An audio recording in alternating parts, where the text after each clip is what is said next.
네, 저희 토론에 배당된 시간이 70분입니다. 토론하셔야 될 분은 이제 5분, 저희 계시는 5분이신데요. 또 이 중에 하세가와 이사님 발표하실 때는 또 통역이 필요합니다. 그래서 하세가와 이사님의 시간을 좀 더 많이 배려를 할 수밖에 없습니다. 그래서 나머지 이제 오세일 국장님부터 해가지고 국내 토론자분께서는 가급적이면은 10분 이내에 좀 마무리를 해주시고요. 하사가와 이사님은 한 20분 정도 이렇게 대본을 하겠습니다. 그러면은 토론 순서는 저희들 프로그램에 나와 있는 대로 진행하도록 하겠습니다. 먼저 한국노총 국제국장이신 오세일 국장님께서 토론해주셨습니다. 안녕하세요. 저는 한국노총에서 국제 업무를 담당하고 있는 오세일 국장이고요. 잠깐만 소개를 하자면 2014년도부터 2017년도 초 정도까지 아이로 아태상소 쪽에서 파견 근무를 해서 그때 이제 아이로 업무에 대해서 약간의 경험을 할 수 있었고 많은 공부를 좀 개인적으로는 아이로를 다니면서 또 박사 학위를 겸하면서 많은 공부를 할 수 있었던 시기이기도 했습니다. 그래서 저는 전공은 행정학이었고요.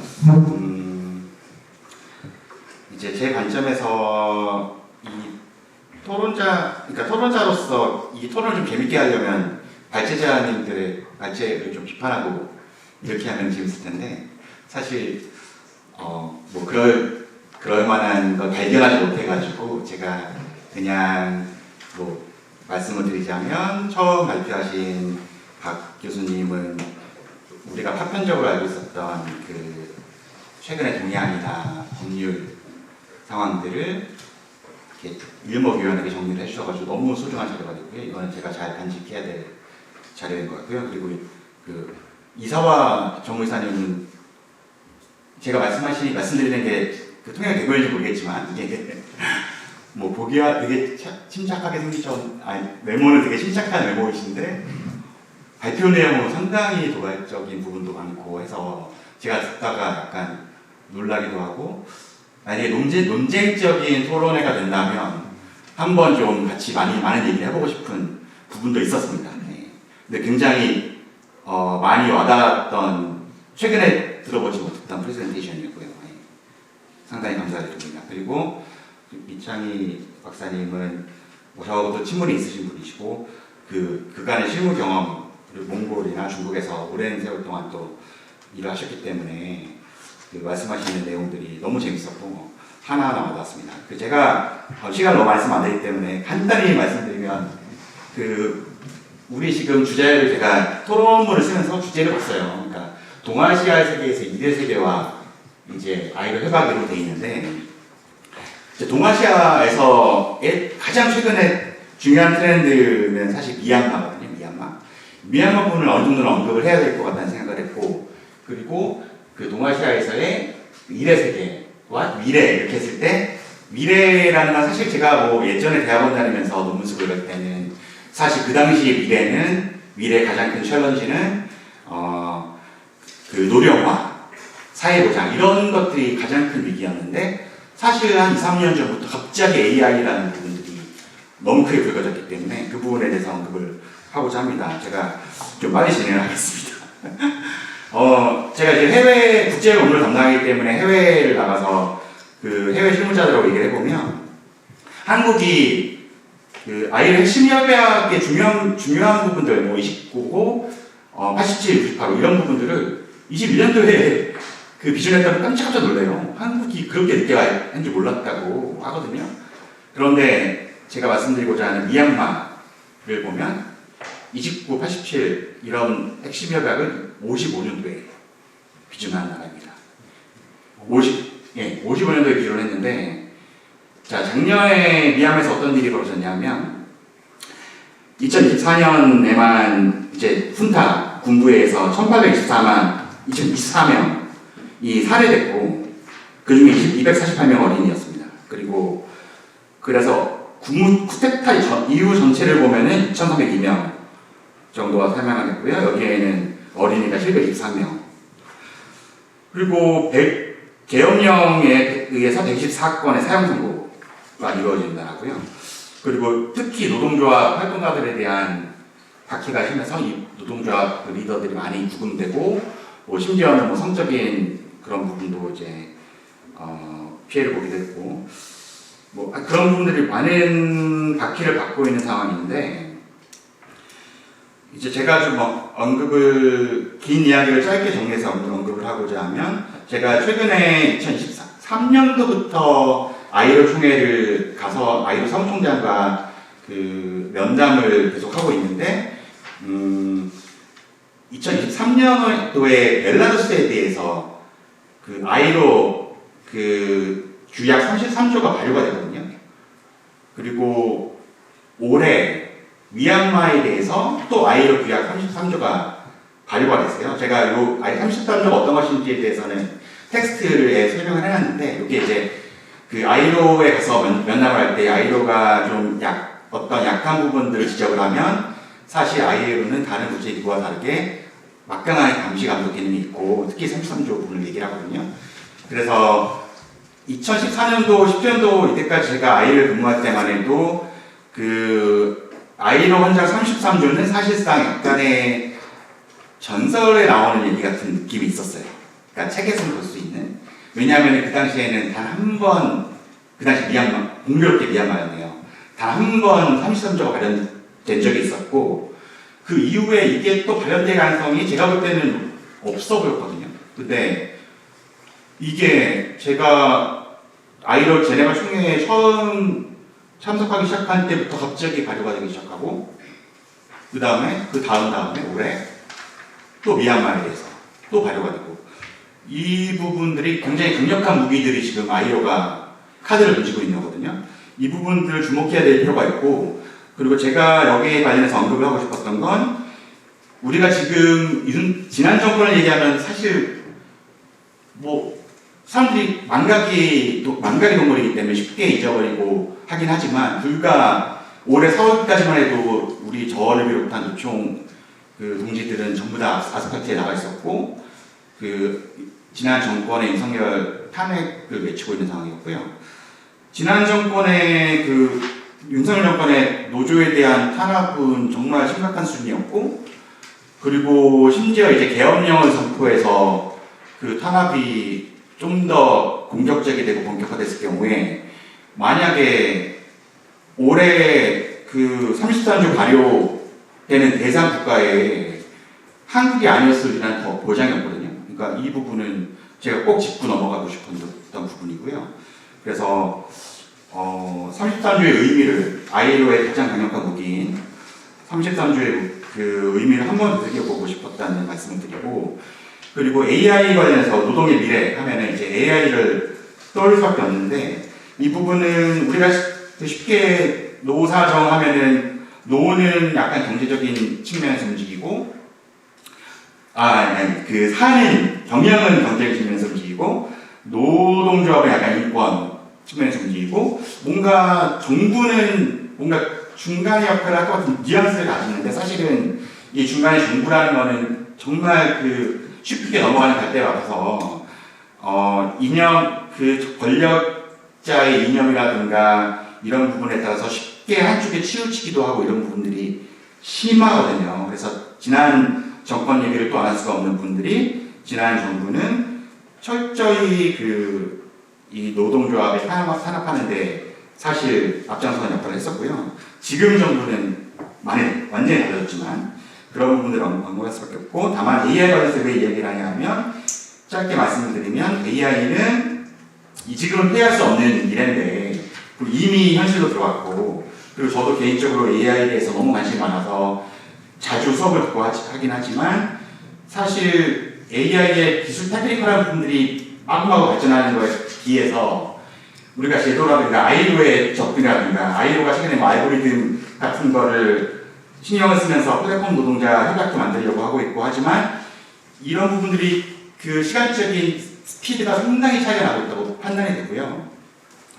그렇기 때문에 이런 그 제도적인 측면을 수동적으로 따라가기보다는 항상 노사정 대화를 할 때 그 우리가 인간이란 무엇인지 그리고 인권이란 무엇인지 그리고 인간성이란 무엇인지에 대해서 끊임없이 사회적 대화가 이루어져야 된다는 점을 강조를 드리고 싶고 제가 그냥 마지막으로 드리고 싶은 말씀은 AI라는 걸로 인해서 어떤 인간이라는 그 지구상에 있었던 어떤 생물체 중에 어떤 생물학적인 한계를 벗어나서 그 생물학적인 존재가 끝나더라도 그 사유체계라든가 생태계가 유지될 수 있는 어떤 또 하나의 우주를 만들어낸 그런 생물체는 인간밖에 없거든요. 여태까지. 아마 이 우주상에 또 있을까 싶기도 한데 이런 부분들을 감안했을 때 사회적 대화가 정말 중요하고 경영자가 노동을 비용으로만 접근하지 않도록 끊임없이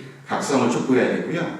그리고 이 대화를 그러니까 잘못하면 우리가 인간이라는 걸 잊어버리고 AI에 그냥 동화되어 버릴 수가 있는데 이 대화를 끊임없이 유지하면서 무엇이 인간인지에 대해서 끝없는 질문을 계속해 나가야만 우리가 AI에 함몰되지 않고 그 바람직한 노동자와 경영자와 이런 부분들을 관계를 민주적인 체제 안에서 서로를 존중하면서 잘 유지를 해나갈 수 있을 것 같습니다. 제가 말씀드리고 싶은 건 굉장히 많았는데 시간 제약이 있는 것 같아서 굉장히 짧게 말씀드렸습니다. 감사합니다. 네, 감사합니다. 이렇게 막 발표하시는데 목소리하고 호흡을 제가 옆에 딱 들어보니까 하고 싶으신 말씀이 많으신 건 맞은 것 같아요. 근데 뭐 이렇게 하시면서 건장 33조에 있는 걸 설명하시면서 이제 아이들 구동 실효성 이런 것을 많이 강조를 새로 우리가 은밀을 해야 된다고 말씀해 주시고 또 AI 노동 이렇게 얘기하시지만은 사실은 오늘 우리가 얘기하고 있는 일하는 사람을 보호하는 그 범위 내에 우리가 그 과정을 이렇게 또 필요성을 설명해 주셨습니다. 네, 감사드립니다. 그 다음에 두 번째 발표는 이제 우리 강충호 교수님이신데요. 지금 현재 이제 아주대에 계시고 우리 아이러 협회에 이사로 계십니다. 강충호 교수님도 10분 이내로 좀 토론을 부탁을 드리겠습니다.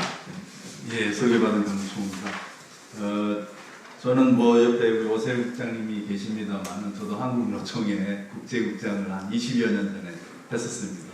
그래서 국제노동에 대해서 관심이 많고요. 지금은 뭐 일단 노동계는 떠났습니다만 여전히 이 노동 문제에 대해서 관심을 가지고 그리고 또 제가 ESG를 지금 전공 가르치고 대학에서 가르치고 있는데 또 ESG에서 노동이 또 굉장히 중요한 중요한 이슈입니다. 그래서 계속 관심을 가지고 있고 근데 이제 최근에 그 AI 그 자동화 기술이 굉장히 급속도로 저도 어떨 때 뭐 깜짝 놀랍니다.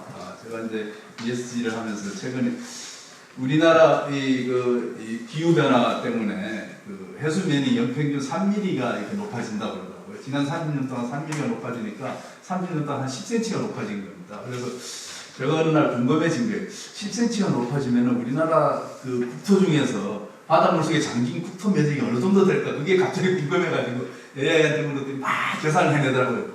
그러더니 132 평방킬로미터 그 정도가 뭐 우리 서울의 한 4분의 1 정도 되는 면적이랍니다. 하여튼 그런 계산을 막 해내는 거예요. 사람은 도저히 해낼 수 없는 계산을 하는데 하여튼 뭐 그런 경험을 하면서 정말 이 AI가 엄청난 우리 그 사회 전반에 영향을 미치겠고 특히 우리 노동자들의 그 일자리에 미칠 영향은 굉장히 심각할 수 있겠다 싶어서 제가 최근에 이제 연초에 우리 그 과거에 같이 활동을 했던 노동 전문가 몇 분하고 노동과 AI와 노동 연구해라 연구 모임도 하나 만들어서 이렇게 하고 있는데 그래서 저는 오늘 이제 그 토론은 AI에 좀 포커스를 맞춰서 좀 말씀을 드리겠습니다. 우리 뭐 두 분 발제문에서도 나옵니다. 인용되고 있는 ILO 100주년 기념 그 보고서에서 보면은 AI 기술 개발과 관련된 문제에 대해서 이렇게 얘기를 하고 있습니다. 인공지능, 자동화, 로봇 공학 등 기술의 발전은 새로운 일자리를 창출할 것이다. 그러나 미래의 새로운 기회가 주는 혜택을 받을 준비가 안 된 노동자들은 기술 발전으로 인해 일자리를 잃게 될 것이다. 오늘날 통용되는 기술은 미래에 창출되는 일자리에는 무용지물이 될 것이고 새롭게 습득한 기술조차 오래 못 가 쓸모없게 될 것이다 하고 우려 섞인 전망을 하고 있습니다. 그리고 최근에 이제 실리콘밸리의 그 빅테크 중 하나인 엔트로픽의 대표 다리오 아모데이라는 분이 전망 부분에 의하면 사무직의 한 50% 정도가 없어질 수 있다. 물론 뭐 여기에 대해서 걔네가 다룰 수 있습니다만은 저는 이것이 만약에 이런 그 전망들이 현실화되면 지금 우리나라에서 뭐 최근에 뭐 노란봉투법 그다음에 뭐 정년 연장 뭐 그다음에 뭐죠 그 주 4.5일제 이런 노동 관련 이슈들이 엄청나게 많은데 이런 것들이 다 부질없는 일이 될 수도 있겠다. 일자리가 없어지고 지는데 그렇잖아요. 그래서 저는 이 AI가 이게 일자리에 미친 영향에 대해서 우리 노동계나 우리 뭐 정말 그 비상한 관심을 가지고 여기에 대해 어떻게 준비하고 대응을 할 것인가 하는 부분에 대해서 고민하고 논의를 해야 된다 이렇게 생각합니다.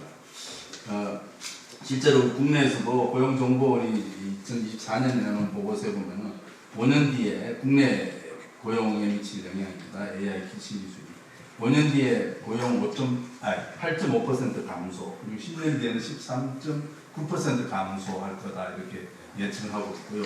전체적으로 직업의 25%가 영향을 받을 것이다 이렇게 전망을 하고 있습니다. 그리고 이제 그 ILO 100주년 기념 보고서에 보면은 거기에 인용하고 있습니다만은 다른 데 연구 결과에서도 많은 예측, 일자리에 미칠 그런 부정적인 전망들을 이렇게 볼 수가 있습니다. 확인해 보시면 될 것 같고요. OECD 2023년 고용 전망 보고서에도 보면은 회원국 평균 약 27%의 일자리가 자동화 고위험군에 속한다. 물론 뭐 다 27%가 다 없어진다는 의미는 아닙니다만 어쨌거나 영향을 받을 수 있다 이런 얘기죠. 그리고 그 이제 플랫폼 노동이 이렇게 확산되는 것도 거의 그런 형태다. 그러니까 단순히 이제 그 일자리가 없어지는 뿐만 아니라 고용 형태의 변화. 아까 우리 이창희 박사님이 이제 언급하셨지만 고용의 양보다도 이제 질에 미칠 영향이 크다 이렇게 말씀하셨는데 그 하나의 이제 뭡니까 대표적인 사례가 그 플랫폼 노동의 확산이 아니겠는가 싶어요. 그래서 우리나라도 지금 220만 명 정도 플랫폼 노동자가 그 정도 된다 이렇게 나오고 있는데 그래서 이 문제에 대해서 이제 어떻게 대응을 할 것인가 하는 부분인데 문제는 이제 그 사회적 대화와 단체 그 OECD 보고서에서 그렇게 이제 제시를 하고 있습니다. 이것을 위한 사회적 대화와 단체 교섭이 가장 중요하다. 그리고 그것을 통해서 AI로 인한 위험에 대응해서 근로자의 인권, 안전, 적응성 확보 그리고 신기술 변화에 맞춰서 근로자의 역량 개발 및 재교육이 필요하다 이렇게 제시를 하고 있습니다. 그리고 이제 뭐 박은정 교수님이 발제한 내용, ILO에서 이제 금년부터 시작한 그 플랫폼 노동에 대한 그 국제 기준 마련을 위한 논의를 시작한 것도 그런 데 맥락에서 진행이 된 거다 이렇게 볼 수가 있지 않을까 싶습니다. 관련해서 이제 최근 2022년에 미국에서 발표된 AI 권리장전 청사진이라는 문건에 보면은 이제 원칙을 제시하고 있는데 이게 대응하는 원칙에 대해서 AI 시스템이 결정을 내릴 때 사람들은 항상 인간의 개입과 대안을 선택할 수 있어야 하며 특히 고용, 의료, 교육 등 중요한 영역에서는 인간이 최종 결정을 내리도록 해야 한다. 이게 굉장히 중요한 원칙이다라고 봅니다. 그래서 그 원칙을 어떻게 실현할 것인가 하는 부분에 대한 고민들이 있어야 된다라고 생각을 합니다. 마지막 부분은 이제 그것을 위한 현실 그 구체적인 방안으로서 이제 그 제시가 되고 있는 사회적 대화의 필요성과 방향에 대해서 말씀을 드리겠습니다. 물론 이제 AI와 자동화 기술이 뭐 일자리를 완전히 없앨 것이다. 일자리도 뭐 우리 그 이창희 박사님이 그 아까 표현한 표현에 의하면 기술 숙명주의 뭐 이런 표현을 쓰셨는데 그런 뭐 그렇게 극단적으로 전망할 필요는 없습니다만 물론 이제 이게 뭐 기회도 제공하는 측면이 있기 때문에 양면성이 있기 때문에 그렇게 단순하게 그 결론 지어지진 않을 겁니다만 어쨌거나 여러 가지 측면에서 불확실성이 증대될 거다. 그거는 뭐 확실하다는 얘기고요. 그래서 거기에 대한 대응을 해야 되는데 그거를 이제 전통적인 기존의 노사관계 틀만으로 대응하기 어렵다는 거죠. 그래서 이제 여기에 맞는 대응 구조 시스템들을 만들어야 될 것인데 저는 그것을 이제 노사정 사회적 대화를 통해서 찾아야 된다 이런 생각이 듭니다. 그래서 그런 사회적 대화를 통해서 노동 인간의 존엄과 노동의 가치 그리고 공동체적 연대가 실현될 수 있도록 그런 방향을 어떻게 모색할 것인가 하는 부분에 대한 논의가 이루어지고 고민들이 진행이 되어야 되지 않을까 생각이 듭니다. 마지막으로 그러한 이제 사회적 대화를 통해서 첫째는 노동시장 전환의 예측 가능성과 공정성을 확보하고 두 번째는 노동자의 권리와 역량 강화를 통한 지속 가능한 생산성 제고 그리고 세 번째는 노사정 간의 신뢰 회복과 협치 구조를 제도화하는 것을 목표로 해서 형식보다는 좀 내용과 실질에 실행에 중심을 두는 그런 현실적인 전략이 필요하지 않을까라는 생각입니다. 끝으로 뭐 자료에는 없습니다만 하나 더 붙이고 싶은 거는 이게 이제 국내에서 뭐 좀 국가 단위에서 사회적 대화를 통해서 이런 이제 논의들이 진행이 되고 거기서 또 나온 성과들이 이제 어느 정도 축적이 되면 그걸 기반으로 해서 저는 ILO에서도 뭐 금년에 플랫폼 노동에 대한 이제 국제 기준 제정을 위한 논의가 시작이 됐다고 그러는데 저는 이제 그 AI와 또는 신기술에 대한 그것이 가져올 이제 노동에 미칠 영향에 대해서 뭐 먼저 이제 좀 ILO 차원에서 이제 연구도 하고 그죠? 뭐 필요하면은 그에 대해서 어떤 원칙이 실행이 돼야 된다라는 데 뭐 어떤 원칙이라든지 또는 그런 그 원칙에 대한 어떤 선언이라든지 그런 것도 한번 진행을 해볼 수가 있을 것이고 그것을 바탕으로 해서 뭐 필요하다면은 새로운 뭐 국제 기준, 노동 기준을 만들기 위한 그런 논의도 진행을 해봐야 될 시점이 고민해봐야 될 시점이 아닌가 이런 생각이 듭니다. 이 정도에서 발제를 토론을 마치겠습니다. 감사합니다. 네, 정홍 교수님 감사합니다.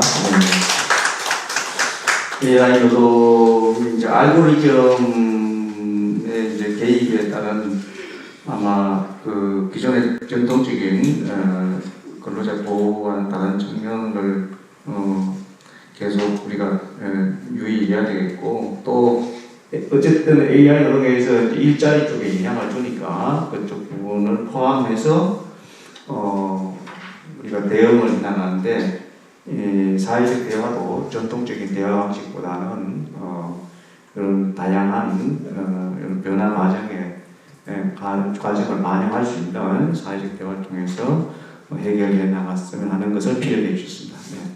시간에 맞춰서 해주셔서 감사드리고요. 마지막에 그 다음에 이제 한인상 법제관님 그 국회 입법조사처에 여기는 또 조사관으로 되어 계셨는데 여기 뒤에 또 법제관으로 되어 있습니다. 어쨌든 세 번째 토론을 한인상 박사님께서 해주는데 10분 이내로 부탁드릴게요. 네, 방금 소개받은 국회 입법조사처 입법조사관으로 일하고 있는 선임연구관 한인상입니다. 좀 복잡하긴 한데 법제관은 저희들이 쓰는 직책은 아닙니다. 그 앞에 표현이 그렇게 되어 있어서 상관없을 것 같고요. 일단은 이 행사가 한국 아이로 협회 창립 30주년 기념이고 축하할 일이고 축하드린다는 말씀을 먼저 드리고 그 자리에 불러주셔서 감사합니다. 저는 노동법 전공자입니다. 노동법을 공부를 했는데 오늘 이 토론 자리에서 무엇을 할 수 있을까에 대한 고민들이 좀 있었는데 각 토론자들은 이제 특징들이 있는 그 AI 중심으로 토론을 하든 그렇게 진행하는데 저는 그 기조연설하고 연설문하고 발제문을 보고 약간 공부하는 느낌이었습니다. 그래서 그 기조연설과 세 분의 발제를 보고 되게 흥미로운 지점들이 있었는데요. 그 부분들을 제가 토론문에 담아놨는데 토론문 중심으로 진행을 하겠습니다. 국회에서 노동 관련 입법 정책에 참여한 현장 전문가로서 오늘 토론회가 던지는 두 가지 질문, 아이로 협약은 일의 세계를 어떻게 변화시켰나와 일의 미래에 아이로 협약을 어떻게 사회 전의와 괜찮은 일자리를 촉진시켜 줄 것인가 관점에서 한번 살펴보고자 합니다. 아이로 협회가 만들어낸 변화를 보면 위기를 기회로 전하는 역사적 지혜를 발휘했었던 것 같습니다. 그 역사적 전환점에서 우리 기조연설이나 기타 발전에 나오는 걸 보면 아이로 적응력들을 잘 확인할 수 있었습니다. 그 다음에 어쩌면 지금 직면한 위기가 오히려 네 번째 대전환의 기회가 될 수도 있겠다. 특히 그 아시아가 전 세계 노동력의 45%에서 55%를 차지하고 그 브릭스 국가들의 세계 GDP의 35%를 점유하는 현실에서 서울 중심의 거버넌스를 다국적 협력 체계로 전환한 새로운 모멘텀이 필요한 시기일 수도 있겠다. 근데 아까 이 발제하신 분들 중에 우리 아키라 이사와 전문의사님이 하셨던 말씀이 많이 와닿는 것들이 있는데요.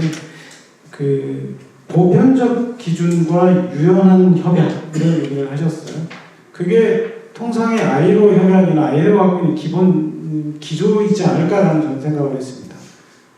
통상적으로 국제 노동 기준에는 기준을 제시하지만 그것들의 일정한 조건의 개방을 둬서 국가적 상황이나 아시아적 상황이나 노동 체계나 입법 체계나 노동 현실에 맞춰서 국가에서 최소한 그 기준의 범위 내에서 개수하고 습득하는 것이죠. 그 속에서 저는 말씀 주신 것 중에 일본적 특징도 확인할 수 있어서 좀 재밌었습니다. 일본이 입법을 대하는 애티튜드라고 할까요? 그런 것들을 좀 엿볼 수 있었죠. 그러니까 일본 아이엠에프가 비준할 때 촉진적 접근 방식을 취하지 않는다라고 하는 것도 조금 그게 일본이 갖고 있는 어떤 특징이라고 저는 생각을 했습니다.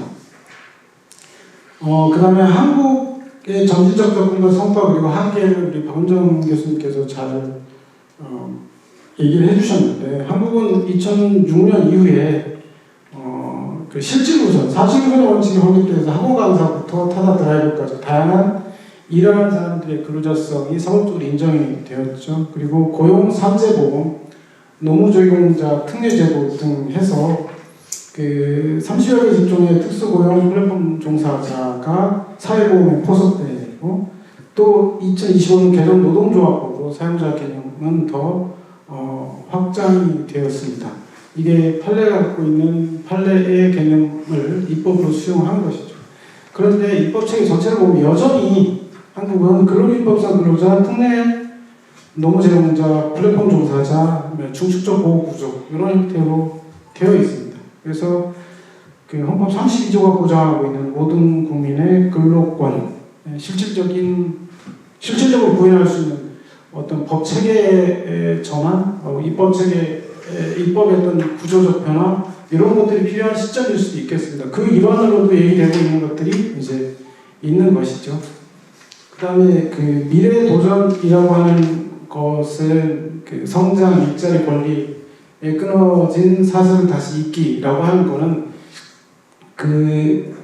세 분들의 발제 내용들을 제가 그냥 짧게 요약해서 제 생각들을 정리해 놓은 거라 한번 봐주시면 될 것 같고요. 그 다음에 국회 핵심 입법정책 과제를 번째인데 이건 이제 저희 국가 중심에서 얘기입니다. 그 전략적 접근에서 통합적 보호 체계 구축이라고 해서 지금 오늘도 비슷한 시기에 일하는 사람 기본법 제정에 대한 논의가 있는 것 같습니다. 이 논의는 그 일하는 기본법의 성격을 어떻게 정립하는가. 그러니까 특별법적 지위가 아니고 이념을 지향한 이념 기본법으로서의 어떤 모습을 할 건가. 근데 여기와 같이 병행되어야 되는 것은 오불 문제를 해결하는 노동자 추정제도, 이걸 평통 프린집이라고 하는 추정제도에 도입하는 방법들을 한번 고민해 볼 필요가 있고요. 그 다음에 그 포괄적 권리 보장으로서의 ILO 핵심 협약 이행 부분인데 이건 제가 우리 결사협약하고 노동조합법 개정하는 과정에서 입법 과정들 옆에서 있었을 때 논의 과정들을 보면 ILO 협약이 국내 입법에 어떤 영향을 미치는지를 확인할 수 있었던 부분들인 것 같습니다. 그런데 아까 박은정 교수님이 그 190 협약에 대한 비준 얘기들이 잠깐 나왔었는데 이 경우는 직장 내 괴롭힘 부분을 어떤 형태로 포섭을 할 건가를 보면 지금도 직장 내 괴롭힘 부분은 기본법, 그러니까 특별법으로, 독립법으로 하는 것들에 대한 논의들은 여전히 있는 것 같아서 그 과정들하고 같이 얘기가 되면 190법 협약 비준 문제는 얘기가 또 다른 방향으로 될 것 같다라는 생각이 들고요. 그 다음에 디지털 시대 대응의 알고리즘의 책임성과 데이터 관리 확립은 참고할 수 있는 입법 예례들이 조금씩 나타나고 있기 때문에 근데 그 속에 담아져야 될 내용들은 알고리즘의 투명성, 그 다음에 자동화 의사결정에 대한 설명, 이의제기권, 그 다음에 편판, 데이터의 정적, 이동권을 복제하는 이런 내용들을 담아내는 어떤 법 체계와 형식, 방식을 취하더라도 내용적으로 이런 것들이 포섭되어야 되지 않을까라는 생각을 해봤습니다. 그 ILO협약을 한국 사과법인 한국 ILO협약 30주년은 과거를 기념하는 자리가 아니라 미래를 준비하는 출발점이다. 그래서 우리 지금 과제 중에 추상적 원칙을 한국의 법 예산 집행으로 집어넣는 이런 단계들을 할 수 있는 앞으로도 그렇게 나아가야 될 방향이다라고 하는 생각을 합니다. 그리고 오늘 이 자리 마지막 소회로는 각 발제가 갖고 있는 특징들을 잘 공부할 수 있는 몽골의 노사나 정의 3자가 단체 협약이라고 하는 걸 한다는 것도 잘 알 수 있는 좋은 공부 자리였습니다. 이 자리에 불러주셔서 감사합니다. 토론 마치겠습니다. 네, 이상한 박사님. 네, 우리 지금 너무 잘. 네, 입법 정책 과제도 명확히 제시해 주시고 특히 이 143페이지에 그 매점 말에 한 박사님 이 주장이 아주 함축되어 있고요. 지금 우리의 과제는 추상적 원칙, ILO를 얘기하는 거죠. ILO 추상적 원칙은 한국의 법 예산 집행을 번영하는 이야, 이거 아주 한 문장이 모든 것을 대변해 주고 있고 이게 이제 우리 한국 ILO협회 30주년에 맞이하는 도전이자 기회라고 생각한다. 이렇게 잘 정리를 해주신 것 같습니다. 감사합니다. 그 다음에 네 번째 토론은 우리 고용노동부에서 나오신 고용노동부 국제협력과에서 나오신 김현용 사무관님께서 토론해 주십니다. 역시 10분 이내에 좀 부탁드릴게요. 네, 안녕하십니까. 고용노동부 국제협력분담관실의 김현용 사무관입니다. 한국 ILO협회 30주년 축하드리고요. 이렇게 초대해 주셔서 감사드립니다. 사실 저보다는 이제 ILO 업무를 주로 맡고 있는 사무관님이 좀 나오셔서 말씀을 드렸으면 더 좋았을 텐데 내부 사정상 제가 좀 나와서 말씀을 드리게 됐고요. 제가 따로 자료를 준비해드리지 못한 것은 아무래도 지금 말씀하신 여러 가지 현안들, 또 ILO 협약과 노동정책과 관련된 현안들에 대해서는 그 소감 부서에서 검토 중이고 또 추진 중인 내용이 있기 때문에 제가 그런 부분들에 대해서 좀 구체적으로 말씀드리는 것보다는 지금 저희 부처에서 아이로와 관련해서 어떤 업무들을 주로 추진하고 있고 또 법이나 제도 관련해서는 어떤 방향으로 하고 있는지 간략하게 소개해드리는 그 정도의 시간으로 가름하도록 하겠습니다. 일단 말씀 많이 하셨던 것처럼 우리나라가 지금 아이로 협약 중에서 기준을 하는 것은 이제 30개입니다. OECD 평균, OECD 가입한 국가들 평균 기준수가 53개인 것으로 좀 적은 건 맞습니다. 일본이 50개라고 말씀을 해주셨고요. 근데 이제 또 그 기본 협약, 또 핵심 협약이라는 기준 숫자로 보면 또 9개이기 때문에 또 이렇게 적다고 보기 또 어려울 것 같습니다. 예를 들어 OECD 38개국 중에서 10개를 다 가입한 국가가 13개 국가고요. 그다음 9개가 12개 국가. 그러니까 38개 국가 중에서 9개 이상을 가입한 나라가 25개 국가이니까 한국이 9개라는 것이 또 이렇게 적은 숫자라고 보기 좀 어렵다라고 말씀드릴 수 있을 것 같고요. 저도 아시는 것처럼 지금 기본협약 중에는 105 협약이 지금 미비준 상태인데 또 많은 논의가 있었고 또 여기에 대한 비준에 대한 필요성도 많이 제기가 되고 있어서 앞으로 이제 법무부라든가 아시는 것처럼 형법 체계에 좀 변화가 필요하기 때문에 관계부처와 좀 협의를 통해서 추진해 나갈 예정으로 말씀드릴 수 있겠습니다. 그다음에 오늘 계속 많이 나왔던 190호 협약 같은 경우에는 그러니까 교수님께서 말씀하신 것처럼 지금 국정과제에 포함되어 있고 지금 본격적으로 비준을 위한 준비 과정에 이제 들어가고 있습니다. 그래서 관련된 연구 영역을 좀 진행 중에 있고요. 그 190호에 비준한 국가 중에 선진국, 흔히 말하는 이제 선진국에 덴마크, 프랑스, 독일 이런 국가들이 있더라고요. 그래서 그런 국가들에서는 폭력과 괴롭힘의 판단 기준을 어떻게 하고 있는지 실제적인 사례 분석을 하고 또 내년에는 어떤 사회적 대화를 통해서 국내 법 체계와의 정확성이라든가 법 개정 필요성 이런 것들을 좀 종합적으로 검토하고 사회적 대화를 통해서 논의할 계획입니다. 당장 좀 이 190호 협약과 관련된 국내법이 근로기준법이라든가 산업운용보건법, 직장내 성희롱 예방법, 남녀공익공동법 이렇게 많은 법들이 있습니다.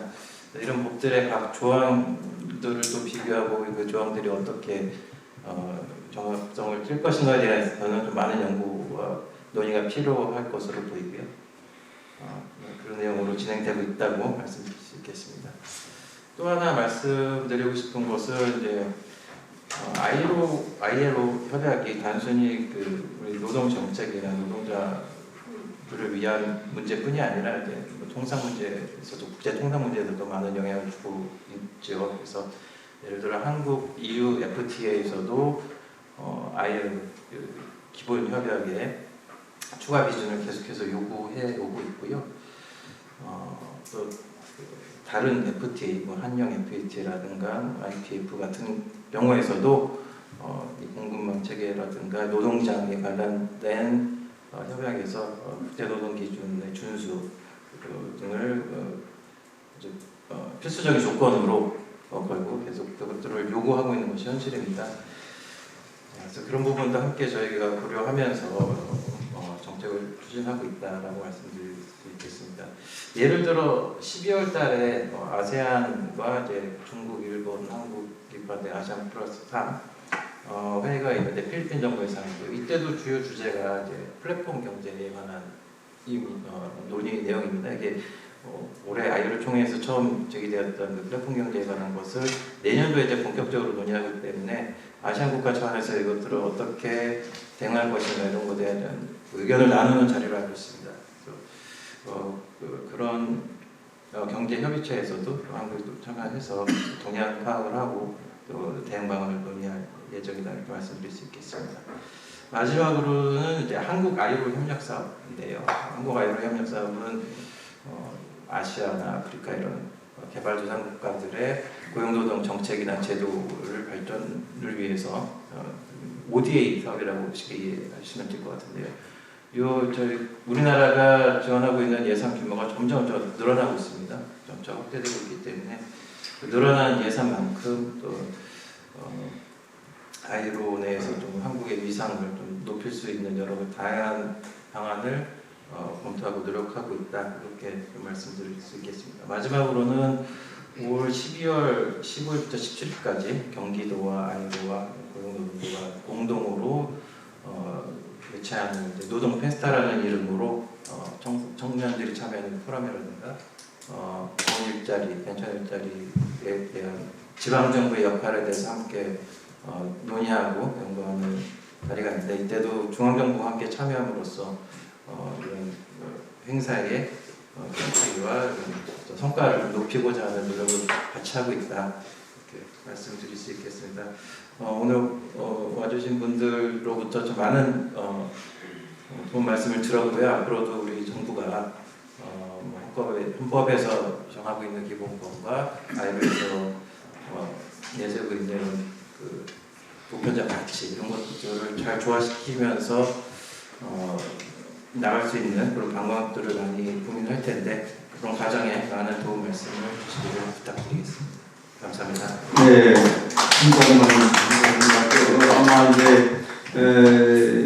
정부에서 단단 업무자가 이제 주된 업무자가 아니기 때문에 아마 토론문을 제출하지 못하신 것 같습니다. 그렇지만 이제 구두로 발표하시면서 우리 정부가 지금 ILO 주요 협약에 대해서 어떤 생각을 가지고 있고 또 비준을 위한 몇 가지 노력들을 말씀해 주시고, 또 ILO 내에 우리나라의 이제 위상을 제고할 수 있는 여러 가지 방안들도 노력 중에 있다는 것을 설명을 해 주셨습니다. 감사합니다. 자, 그러면 이제 마지막으로 우리 하세가와 선생님 같으신데, 이제 20분 정도 내에서 가급적이면 소화될 수 있도록 그렇게 좀 해주시고요. 네, 바로 부탁드리겠습니다. 最後に長谷川先生よろしいですか。はい長谷川と申します。ちょっと最初に今日来られている方、存じ上げている方も少なくないんですけども、初めての方も多いので、最初に簡単に自己紹介したいと思います。 하세가와라고 합니다. 오늘 처음 뵙는 분도 있지만은 처음 뵙는 알고 계시는 분들도 있지만은 처음 뵙는 분들도 계시기 때문에 간단히 자기 소개를 하도록 하겠습니다. 現在は日本 ILO 協議会で理事をしております。3年前まで先ほど発表しました伊沢さんの前任として 日本 ILO 協議会で専務理事をしていました。 현재 일본 ILO 협회 이사를 하고 있습니다. 3년 전까지는 이사와상이 협의회의 전무 이사를 하고 있었습니다. 今日は大変私は感慨深いものなことがありまして、それを申し上げますと、実は20周年の韓国 ILO 協会の20周年の時に私も参加しております。 오늘 굉장히 뜻깊은 자리라고 생각을 하고 있습니다. 왜냐하면 한국의 20주년 기념일 때에도 본인이 참가한 적이 있습니다. その時は初代会長のゴン・ジュントンさん、それからイ・ホースクさんという専務理事がおられたんですが、お二人とも同じ頃に残念ながらお亡くなりになりました。 그때는 최초의 회장님이 그때 당시 회장님이셨던 권준동 회장님이라든지 이호선 전무이사님이 계셨지만은 지금 현재 두 분이 안 계셔서 조금 뵙고 싶습니다. 正直兄弟団体の日本 ILO 協議会に私がいて、これで韓国の ILO 協会は大丈夫だろうかっていうふうに思ったのを記憶しています。 당시에는 한국의 ILO 협회가 일본 측에서 봤을 때는 괜찮을까라는 이런 생각을 했던 기억이 납니다. でも新しい李会長をはじめまた今日おられる皆さんのおかげでこうやって30周年の記念のシンポジウムが開かれ、それにまた私も招待されていただいたということを大変嬉しく感謝しております。 그럼에도 불구하고 현재는 새로운 이사님이 계시고 그리고 새로운 여러 위원이 계시기 때문에 뜻깊은 오늘의 30주년의 자리를 맞이하게 되었고 오늘의 이 자리에서 소개를 하게 되었습니다. 実は私は今年日本でいうと後期高齢者、75歳になったところです。 본인은 일본에서 말하는 고령자 75세가 되었습니다. もう50年前に私も伊沢さんと同じく労働省の日本の労働省の出身ですが50年前に ILO に派遣をされて2年勤務をしたのが ILO との付き合いの始めです。 본인은 이사와 선생님과 함께 후생노동성 출신으로서 50년 전에 그 당시에 ILO에서 2년을 근무했던 것이 계기가 되었습니다. その時はジュネーブの本部とそれからアジアの労働共生を強化するというプロジェクトに勤務しました。 당시에는 아시아 노동 협의와 관련된 업무를 하고 있었습니다. その後は日本の労働省の中で、国際関係や、ILO 総会をもう10回以上参加しました。 그 이후에는 일본의 그 후생노동성에서 국제노동관계 업무를 하고 있고 그리고 ILO 관계와 관련된 업무를 하고 있습니다. 2005年に、労働省で最後ILO 担当の責任者をやっていたんですが2005年に ILO に移りまして最初バンコクのアジア太平洋総局で総局長をやりました。 2005년도의 당시에 노동성에서 이 ILO와 노동성에서 국제관계 업무와 관련된 것을 했었고 2005년도 이후부터는 이 ILO와 관련된 업무를 계속하고 있습니다. その時に一緒に働いたのが今日基調講演をされたチャン・ヒーリーさんで労使関係の専門家として大変助けていただきました。チャン・ヒーリーさん。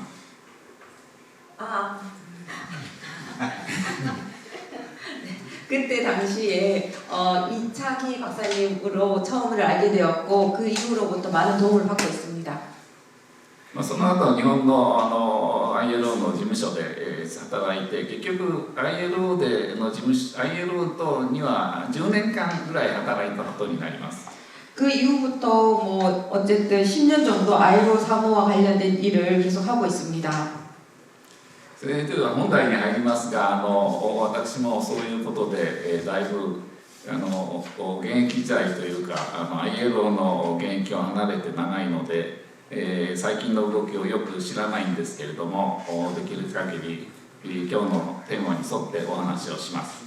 어쨌든 본문으로 들어가도록 하겠습니다. 현재는 직접적인 ILO와 관련된 업무를 하기보다는 그 관련된 업무를 하고 있지만 어쨌든 그와 비슷한 최대한 접근을 해보도록 하겠습니다. コメントの5のところを見ていただければと思いますが、チャン・ヒーリーさんの基調講演は大変重要な点をたくさんレポートされています。 이창희 박사님의 기조 연설에서는 여러 가지 중요한 논점이 제시되었습니다.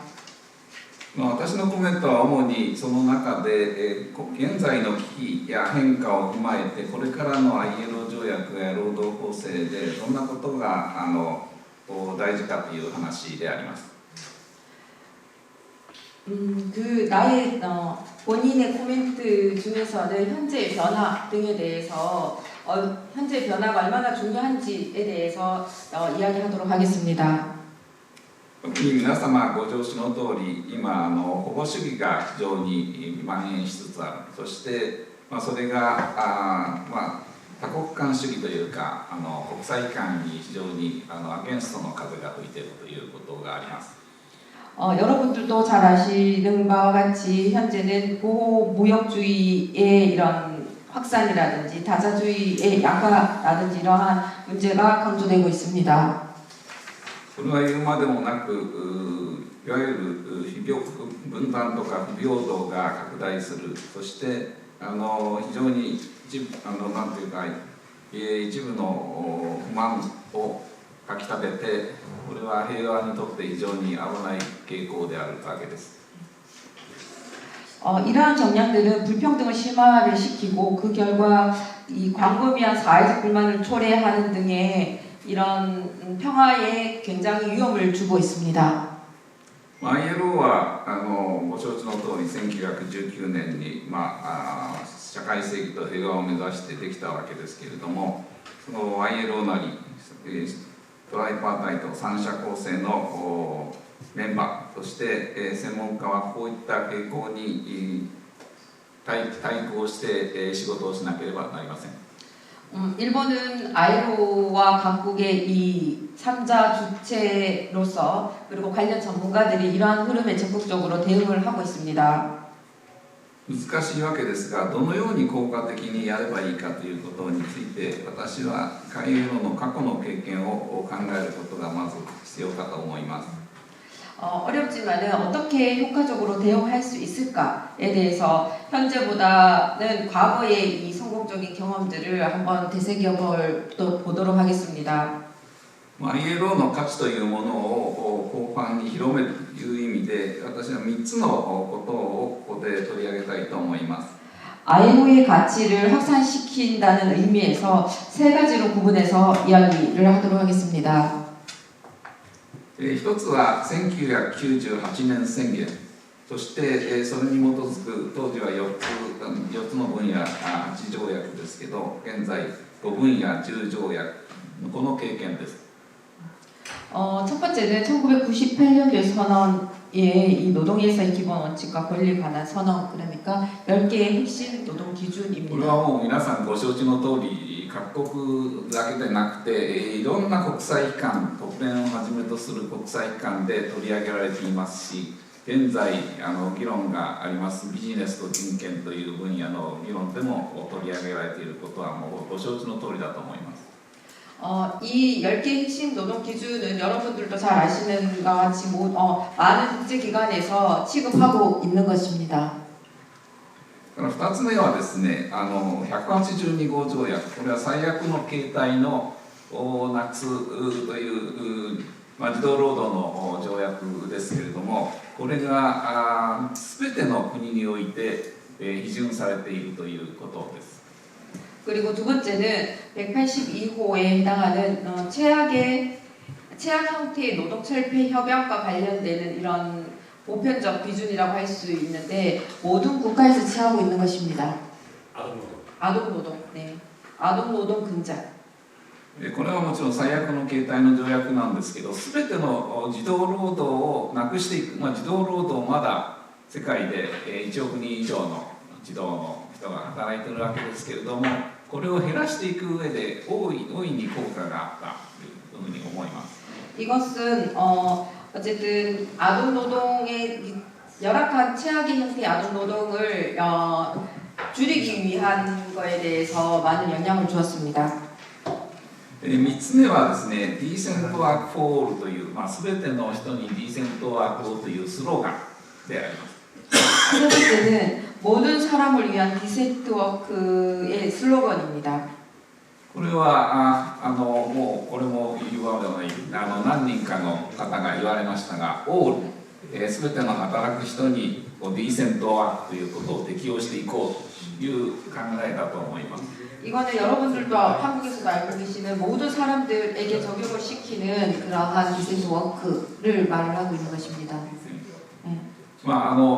それと合わせてですね、ディーセントワークカントリープログラムというですね、考え方を広めたということも大事だと思います。 이와 더불어서 그러니까 국가별 디센트 워크 프로그램도 그것입니다. でディーセントワーク国別計画というのはもうご存知の方も多いかと思いますが、アジアの国だってを取った時に、じゃあそのディーセントワークで何を重点にこの次の5年間やるのかというようなことを整理をして議論をしてまとめたということです。 그러니까 국가별 디센트 워크 프로그램은 무엇을 중점으로 해서 할 것인지에 대해서 논의를 하고 있는 것입니다. こういうこれは私が考えるやっぱり成功体験だと思うんで、これからの時代もですね、特にアジアも考えている考えるとこのことは非常に頭に置いておくべきことではないかと思います。 이거는 선론적인 형태라고 할 수가 있는데 아시아에서도 생각을 해볼 필요가 있는 것이지 않을까 생각을 합니다. まあ要するにここに書きましたが、メッセージ、つまり言いたいことっていうのは短く単純に人間的に具体的にかつ現場に即したものである、こういうことが原則だと思います。 그러니까 이것의 이 원칙은 메시지를 말하고 싶은 것을 짧게 그리고 명확하게 그리고 인간적이고 구체적이어야 한다라는 거, 그리고 현장에서 경험을 바탕으로 기반을 해야 한다라는 것입니다. そして、ソーシャルパートナー、労使の話、ダイアログが大事であるということ、そして、やはり関心を持つ人たちをみんな巻き込んでいくということが重要な要素であります。 그리고 더불어서 사회적 파트너, 그러니까 노사 간의 대화, 그리고 대화와 그리고 이 이해 당사자 간의 참여, 그러니까 관심이 있는 자들의 참여가 이 핵심적인 수단입니다. で直接的にやっぱり影響を受ける人たちをディシジョンメイキング、つまりこの規制を作るときに巻き込む、そういう人たちの意見を聞くということは本質的に大事であります。 그러니까 직접적인 영향을 받는 사람들을 참여시키는, 그러니까 포함을 시키는 것이 필수적입니다. 以上が総論でありますが、2つだけちょっと各論的に気がついた点だけを申し上げたいと思います。 이와 더불어서 두 가지에 대해서 구체적으로 코멘트 형식으로 이야기하도록 하겠습니다. 一つ目は特に韓国の李教授が詳細に分析をされたレイバープロテクションカバリー、つまり適用の拡大の話です。 첫 번째는 이창희 박사님께서 상세하게 말씀해 주셨던 이 ILO 기준 속에서의 노동 보호 적용 범위 확대와 관련된 내용입니다. 皆さん言われてるわけですが、労働の多様化、そして労働契約がいろいろ変わってきている、現場も変わってきているというのは多くの国において最近の傾向なわけです。 모두들 이야기하는 것처럼 근로 형태와 그리고 계약 형태의 다양화 같은 경우는 오늘날 많은 국가에서 공통적으로 나타나는 현상입니다. 日本も韓国と同じような傾向がありますし、それへの対応策として伊沢さんが、特に安全性について、言われたこともその通りであります。 일본 역시 한국과 마찬가지로 유사한 경향을 보이고 있고 이사와 씨가 발표했던 이 안전성에 관련된 부분도 관련이 있습니다. この多様化の時代にあって、労働保護を拡大していく、適用を拡大していくということは非常に正しい対応だと考えています。 이러한 다양화의 시대에 노동보호의 적용 범위를 확대를 하는 것은 매우 타당한 대응이라고 생각을 합니다. 先ほども言いましたが、ディーセントワーク・フォー・オールのフォー・オールというのが非常に重要であります。 앞에서도 말했다시피 모든 사람을 위한 디센트 워크라는 것에 모든 사람이 중요한 슬로건이라고 생각을 합니다. 一つだけ個人的経験を言わせていただきたいと思います。 한 가지 개인적인 이야기를 하도록 하겠습니다. 先ほど50年前に私はイエローで働いたと言いましたが、その後労働省に戻って、労働基準法の適用する労働者制という、労働者か労働者でないかということを判断する担当の係長になりました。 50년 전에 ILO에서 일을 했었고, 그리고 그 이후에 노동성으로 돌아와서는 노동기준법에서 말하는 노동자성에 대해서 노동자성이 해당하지 않는지에 대한 담당을 했던 적이 있습니다. その時にプロ野球選手は労働者かどうかという相談を受けました。 그때에 프로야구 선수가 노동자인지 아닌지에 대한 상담을 받은 적이 있습니다. あるプロ野球選手がバッティングピッチャーをやって球が頭に当たって亡くなったという事件が起こったのです。 어떤 야구 선수가 이 방망이에 맞아서 사망한 사건이 있었습니다. でこれを労災保険、労働者の災害保障保険で保障するかしないかというのが問題でした。 그때 당시에 이 산재보험, 우리나라 지금 산재보험에 해당하는지 해당하지 않는지가 논점이었습니다. まあ大変私もこの問題は悩みました。まあもちろんバッティングピッチャーに労働者災害保険を適用するっていうのはあり得るんですけども。じゃあ例えばまあその頃ではないけど今の大谷選手がですね、もうそういうことにあった時に一体国の保険でそういうことをですねやっていいのか、大体その大谷選手がそんなに監督の言う通り練習をしているわけではないと思いますし。 본인은 이 야구 선수와 관련된 사건이 의뢰를 받았을 때 매우 고민을 했었습니다. 만약에 오타니 선수라고 했으면은 국가에서 어떠한 그러한 반응을 했을까에 대해서 지금 생각을 해보고 있습니다. 생각을 해보게 됩니다. それで私は実は1軍の選手と2軍の選手を分ける案を作ってプロ野球のコミッショナー事務局にちょっと内々相談をしてみました。 그때 고민 끝에 1군 선수와 2군 선수를 나누어서 생각을 해보는 것에 대해서 상담을 해본 적이 있습니다. ところがコミッショナー弁護士さん、プロ野球コミッショナー事務局の弁護士さんはそれだけはやめてほしいと。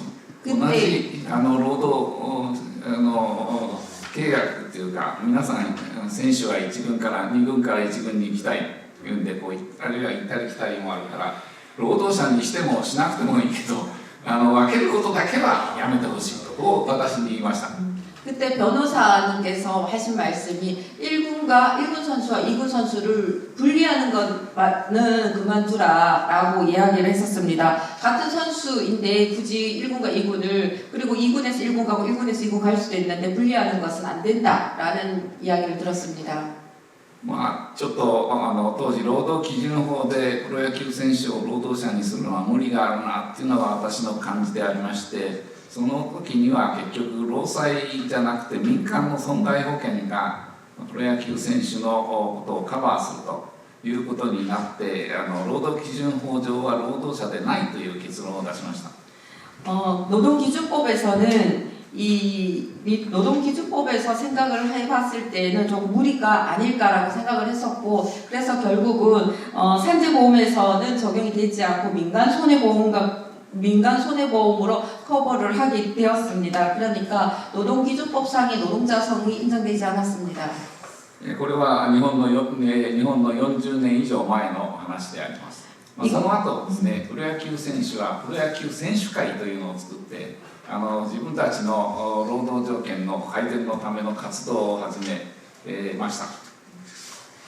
이 이야기는 40년이 넘는 역사를 가지고 있는 이야기인데 현재는 이 프로야구 선수 협회라는 것을 조성을 해서 근로조건과 관련되는 것을 협회에서 다루고 있습니다.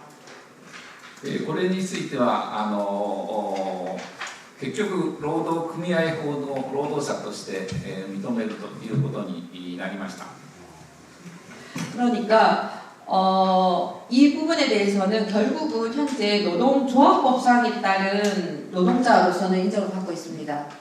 私が労働基準法の担当係長時代は労働法の世界では労働者というのは全ての労働関係法に共通のものであるということだったんですが、それが変わっていったということであります。 당시에 본인이 그 업무를 40년 전에 할 때에는 노동기준법상의 노동자를 하나로 봤지만은 현재로서 노동기준법상과 근로기준법상을 분리해서 이렇게 노동자성을 인정되고 인정되지 않는 이러한 방향으로 우리나라와 같습니다.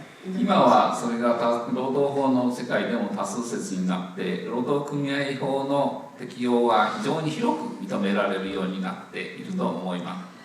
이러한 생각은 현재 다수설이기도 하고 노동조합법상의 노동자성에 대해서는 아주 광범위하게 생각을 하고 있습니다. 2つ目に申し上げたいことは実は適用の拡大というのは法律的に拡大するじゃなくて実際に拡大するということも大事だということであります。 두 번째는 이 법률적인 확대를 하는 것뿐만 아니라 실제적인 적용의 확대가 필요하다라는 부분에 대해서 이야기를 하도록 하겠습니다. 皆様ご承知の通り、多くの発展途上国においていわゆるインフォーマルセクターで働く労働者が非常に多いということはご承知の通りであります。 여러분들도 잘 아시는 바와 같이 많은 개발도상국에서는 여전히 다수의 사람들이 그러니까 비공식 부문에서 일을 하고 있습니다. でこういう人たちをフォーマル化するというのはもちろん大事な努力であります。 이러한 비공식 부문에서 일하고 있는 사람들을 공식화를 위한 노력은 매우 중요하다고 생각을 합니다. しかしそれは法律的に適用すればいいというだけでなくて、実際にその適用されている労働者に実際にそのディーセントワークが確保されるということが大事であります。 그러나 이런 법적으로 보호 대상에 포함이 되더라도 실제로 근로조건이 디센트 워크와 같은 법적 기준에 미치지 못한다면은 그런 의미가 없는 것이라고 생각을 합니다. 多くの場合において、特に中小企業の使用者側の人、あるいは法律的な要請、規制の内容を知らないし、労働者はその自分の持っている働く権利を知りません。 특히 많은 경우 중소기업에서는 사용자 측 그러니까 사용자 측 경영자가 법적 요건을 알지 못한다든지 또는 노동자는 자신의 권리를 알지 못하는 경우가 많이 있습니다. 先進国であってもこれだけ労働が多様化して働き方が多様化してくると現場の労使はその規制の内容を知らないということはしばしば起こるわけです。 물론 선진국에서도 이렇게 일하는 방식이 다양화되고 있게 되면은 현장에서 일하는 많은 노동자들이 이 부분에 대해서 실제로 알지 못하는 상황이 존재합니다. どうやって現場の適用を強化していくかということは非常に重要な課題です。 그렇다면은 이러한 법적 기준의 실효성 집행을 어떻게 강화할 수 있을까에 대해서 생각을 해보았습니다. もちろん労働監督組織を強化するというのは本質的に大事なことであります。 물론 무엇보다 노동감독기구의 기능 강화가 필수적입니다. しかしそれとともにさまざまな工夫なり新しいアイデアというのが必要になると思います。 그러나 이 제도적인 조치만으로는 충분하지 않고 이 법의 실제 적용을 확산시키기 위해서는 다양한 아이디어와 그리고 실천적인 접근이 함께 이루어져야 한다라고 생각을 합니다. 一つだけ最近の日本の例を申し上げたいと思います。 최근에 일본의 사례에 대해서 하나 소개하도록 하겠습니다. これは技能検定制度というのはご存知かと思うんですけれども、それに似たようなイメージで労働法令の試験をやる制度、ワークルール検定制度と言っていますが日本で、このことであります。 이 제도는 여러분들이 그 기술 숙련 시험 제도라는 것을 들어보셨을 텐데 이 기술 숙련 시험 제도와 유사한 제도로서 일본 렌고 그러니까 일본 노동조합 총연합회에서 추진을 하고 있는 워크룰 테스트 제도 그러니까 근로규칙 시험 제도입니다. 当初は労働法の一部の先生方、特に北海道の先生方がこのシステム制度を始めました。 당시에 10年前ぐらいです。 네. 10년 전에 일본의 노동법 교수님이 일부의 교수님들 그룹으로 시작이 되었고 그러니까 일본 북부 홋카이도 쪽에서 시작이 되었습니다. 北海道の労働法の先生方、 홋카이도 노동법 교수님 선생님들이 시작을 하게 되었습니다. 今はナショナルセンターである連合が大変強くサポートをしていて、全国的に行われています。 현재는 이 워크롤 테스트 협회가 랭고 정부의 강력한 지원을 받고 있습니다. 그래서 전국적으로 시행이 되고 있습니다. ワークルール検定協会という組織ができていて、年に2回こういった検定試験を行います。 워크룰 테스트 시험은 매년 연 2회 시행이 되고 있습니다. 現在のところ2つのコース、初級コースと中級コースというのがあります。 현재는 초급과 중급의 두 코스로 구성이 되어 있습니다.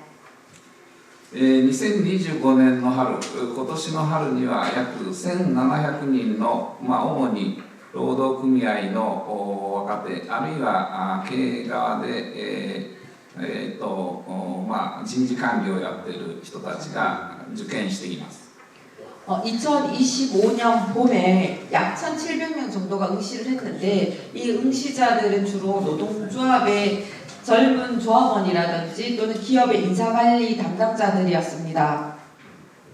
まだまだ普及は十分でないんで、この団体はIT を使って少し今年の秋からなるべくこれを拡大しようとしています。 아직은 보급이 충분하다라고 할 수는 없지만은 어쨌든 2025년 가을부터는 이 IT 기술을 활용한 시험 방식으로 전환할 예정입니다. 先ほども申しましたが、非常に労働が多様化する時代、このワークルールをどういうふうに現場に適用していくかというのは大変、重要であります。 오늘 같은 이런 다변화 시대에 ILO의 새로운 기준을 포함한 근로규칙, 그러니까 워크룰을 어떻게 추상적인 복잡해지는 경향이 있습니다. 労働の専門家の、これは一つの例ですけども、いろんな努力というのがこれから必要になると思います。 노동법에 관련된 전문가, 그리고 물론 이거는 하나의 얘기긴 하지만은 어쨌든 이런 노동 전문가들의 지속적이고 실천적인 노력이 절실히 필요합니다. 私の発表は以上で終わりにします。ご清聴ありがとうございました。 정승해 주셔서 감사합니다. 네. 시간을 잘 지켜주셔서 너무 감사드립니다. 하세가와 이사님 이 토론 내용 중에 아마 오해하신 분이 있던 것 같은데, 아이돌 기준에 따른 노동보호 적용 범위 확대 추세하고 한국의 사고 인구 동향 면밀히 분석하는 박원준 교수님 발표 내용을 가지고 이제 이상희 박사님으로 표현을 하신 것 같아요. 네. 지금 토론 내용은 우리 이창희 박사님 말씀하신 이제 기조연설에 대한 부분도 이제 코멘트를 주시고, 또 노동보호지금 범위 확대 관련해서는 일본의 사례와 경험을 잘 말씀해 주셨고, 또 실제 이게 이제 작동되는 방식에서 이게 근로규칙 시험제도의 지금 협회를 말씀하신 게 일본 아이레 협회를 말씀하시는 건가요? 네. 노동부 교수 그룹이 이렇게 하고 있는 선생님, 워크룰 테스트 제도の場合、워크룰 테스트制度の場合、連合でやりますが、試験もどこでするんですか？ 連合에서 団体ができていまして、ワークルール検定協会というところが試験をします。 워크룰 테스트 검정. 그러니까 랭고에서 하는 시험협회를 이렇게 말씀하시는 거죠. 아이레 협회가 뭐 딱히 이렇게 하는 건 아니에요. 예, 그거를 아주 생생하게 잘 말씀해 주셔서 참고가 많이 될 것 같습니다. 토론은 이렇게 해서 이제 다 이제 마무리가 됐습니다. 토론 시간인데요. 이거를 어떻게 진행을 할까요? 지금 발표자분은 이제 지금 담당에서 내려가 계시고 지금 토론자분이 올라와 계시는데, 그냥 이 자리에서 혹시 뭐 발표자분이나 아니면 토론자분께 뭐 이렇게 질문하실 분 계시면 받아서 그냥 바로 진행을 할까요? 어떻게 할까요? 발표자분 오시게 하죠. 뭐 원래는 오시게 하는 게 좋을 것 같은데 그렇게 할까요? 그러면은 예, 토론자분들이 이석해 주시고 발표자분 준비할까요?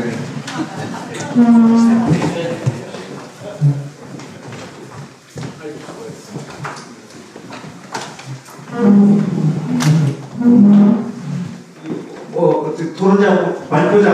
되면 토론자분께 또 좋습니다. 혹시 이렇게 질문하시거나 궁금하신 점 꼭 물어보셔야 되는 거 있으면 이렇게 손을 들으시면 마이크 갖다 드리겠습니다. 네, 이성기 교수님. 예. 네. 오늘 이렇게 좋은 발표해 주셔서 감사하고요.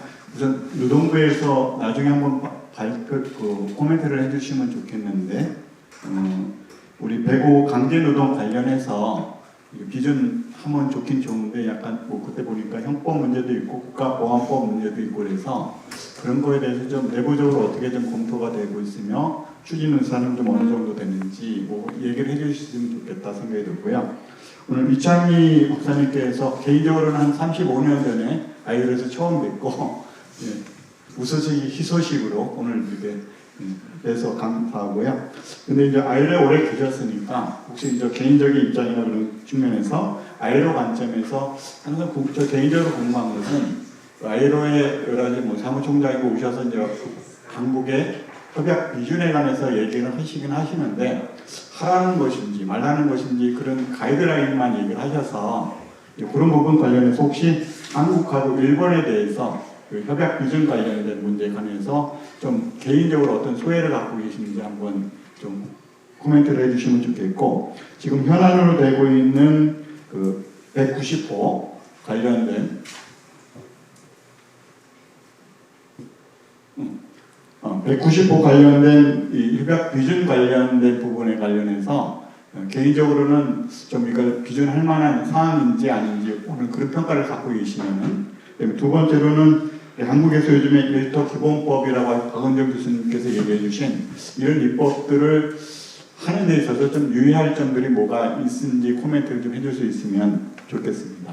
그리고 오늘 이제 회의 주체가 이제 한국 아이로 협회에서 주최를 했는데, 한국에서 이제 각국마다 있는 협회들에 대한 기능 이런 것들을 좀 아이로 입장에서 어떤 것을 좀 기대하는 바나 이런 것들이 있으면은 그런 거에 대한 제안 이런 분면도 좀 해주시면 좋겠습니다. 예, 이상입니다.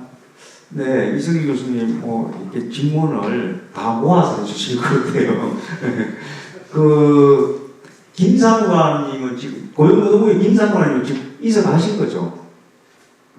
나가신 거죠 지금?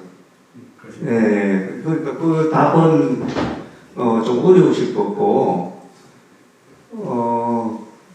이창희 박사님하고 이제 박은정 교수님께 들어온 질문을 간단하게 좀 답변을 해주시죠. 네. 그런데 제 공식 담당 범위가 중국하고 몽고이고, 특히 한국의 비준 협약에 대해서 아이로 공무원으로서 제가 이렇게 가타부타 평가하는 적절치가 않은 것 같아서 이렇게 말씀드리기가 좀 힘든 것 같습니다. 그 부분. 그것은 전적으로 우리 아이로 회원국인 주권 정부가 노사와 같이 협의해서 하는 것이기 때문에 제가 이에 대해서 이렇게 말씀드리기는 힘들고요.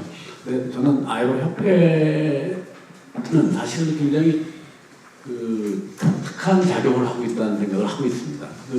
사실은 아이로 협회가 모든 나라에 있는 것 같지만 그렇지 않습니다. 중국에도 아이로 협회는 없고, 요즘 베트남에도 없고, 제가 알기로는 말레이시아에도 없고, 사실 일본과 한국의 아이로 협회가 있으면서 이 민간 차원에서 아이로에서 진행되는 논의들 갖다가 노사정뿐만 아니라 학계와 공유를 하고, 그런 걸 토론하는 그런 구심점이 되고 있기 때문에 그것은 굉장히 중요한 역할을 하고 있지 않나. 그래서 진짜로 유황택 회장님 이하가 이렇게 임원들에 대해서 제가 감사의 말씀을 다시 한번 꼭 전하고 싶습니다. 다른 나라에는 이런 기구들이 없거든요. 몇몇 학자들이 아이로 관련돼서 논문을 발표하기도 하고 자기 견해를 발표하기는 하지만 이렇게 공론회장을 아이로 협회라는 이름으로 노사적인 공유하는 것은 한국과 일본에 있는 굉장히 독특한 현상이고, 그것의 기여도는 굉장히 높다고 생각합니다. 다시 한번 그 부분에 대해서만 말씀을 드리도록 하겠습니다. 네, 박은정 교수님. 아까 이승길 교수님께서 이제 질문하셨던 주된 취지는 아일로 협약에 비추어서 우리나라 190호 협약에 비추어서 우리나라의 법제가 과연 비준할 상태에 있는가 아닌가에 이제 질문에 초점이 맞춰져 있었다라고 생각이 되고, 그걸 아마 고용노동부 사무관께 이제 질문을 하시고자 하셨던 것 같은데, 제가 대신 답변할 건 아닌 것 같고, 다만 몇 가지 이제 그 190호 협약 자체가 물론 전반적인 어떤 특별법적인 접근 방향도 맞을 수 있긴 하지만, 아까 잠깐 토론에서 말씀하신 것처럼 특별법적인 접근도 맞긴 할 것 같지만은 협약 자체에서 반드시 일관된 접근을 요구하고 있지는 않습니다. 즉 다시 말하면 개별적으로 법, 제도, 정책 다양한 측면에서 협약의 내용을 실현해 나갈 것이면 충분하다라고 하고 있기 때문에, 현재 우리나라는 고용정책기본법, 양성평등기본법에다가 성폭력, 여성폭력 방지기본법, 또 남녀고용평등법, 근로기준법, 성매매 처벌방지법, 또 가정폭력 방지법, 또 뭐 국가인권위원회법 등등, 장애인차별금지법, 연령차별금지법 등등 다양한 법제가 이제 현재 하고 있는데, 그러한 법들을 모두 다 이렇게 꿰어 맞추면 어쨌든 ILO 협약이 190호 협약이 요구하고 있는 그 확장된 모든 범주까지 다다르지는 못할 수는 있겠지만은, 그럼에도 불구하고 너무 부족하지는 않은 그런 모습을 만들 수 있지 않을까라는 생각은 듭니다. 다만 처음에 말씀드렸듯 190호 협약 자체가 비공식 경제 부문, 또 가사노동자, 또 근로자가 아닌 굉장히 우리로 치면 이제 우리가 자영업자로 분류하는 고용 관계 있지 않은 사람들, 뭐 그렇게 표현을 합니다. 고용 관계 있지 않은 사람들까지도 이 협약의 대상이다라고 표현을 하고 있어서, 그 광범위한 영역에까지 어떻게 하면은 이 노동이라는 문제로 접근할 수 있을까, 이거는 굉장히 고민스러울 것 같다라는 생각 정도를 하고 있습니다. 네.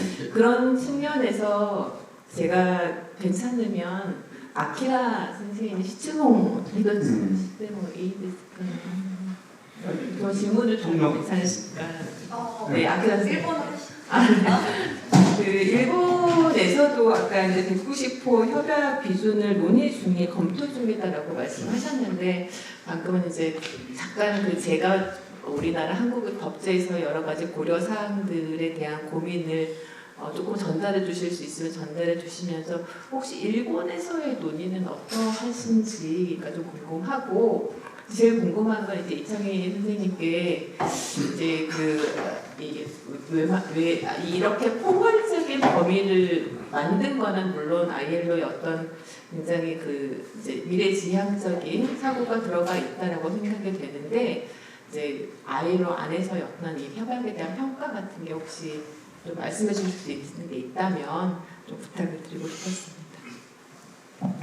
日本での190条のついて今現在の方向をどのように進行しているかという質問、パグンジャ先生からの質問です。190条。はい、ありがとうございます。190号の批准の検討の状況ですけれども、先ほども言いましたように、日本としてはできれば190号条約を批准したいということで、一つのハードルといいますかね、一つのハードルとして先ほども言いましたように、カスタマーハラスメントについても法的義務とすることによって、なんとか批准につなげたいということで今考えております。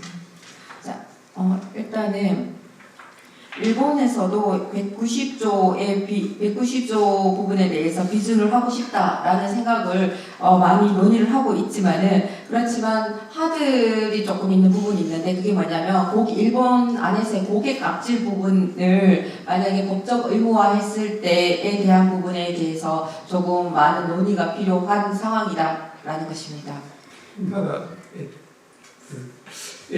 ただですね、やはりまだいくつか検討しなければいけない点が残ってまして、一つはパク先生が先ほども言われたように、いわゆる労働者、労働法制で保護される労働者以外の人たちについても措置をしなければいけないということが定められている。例えば、求職者とかボランティアとかですね、そういう人たちに対してのハラスメントや暴力やハラスメントを防止するような措置を講じなければいけないというところが、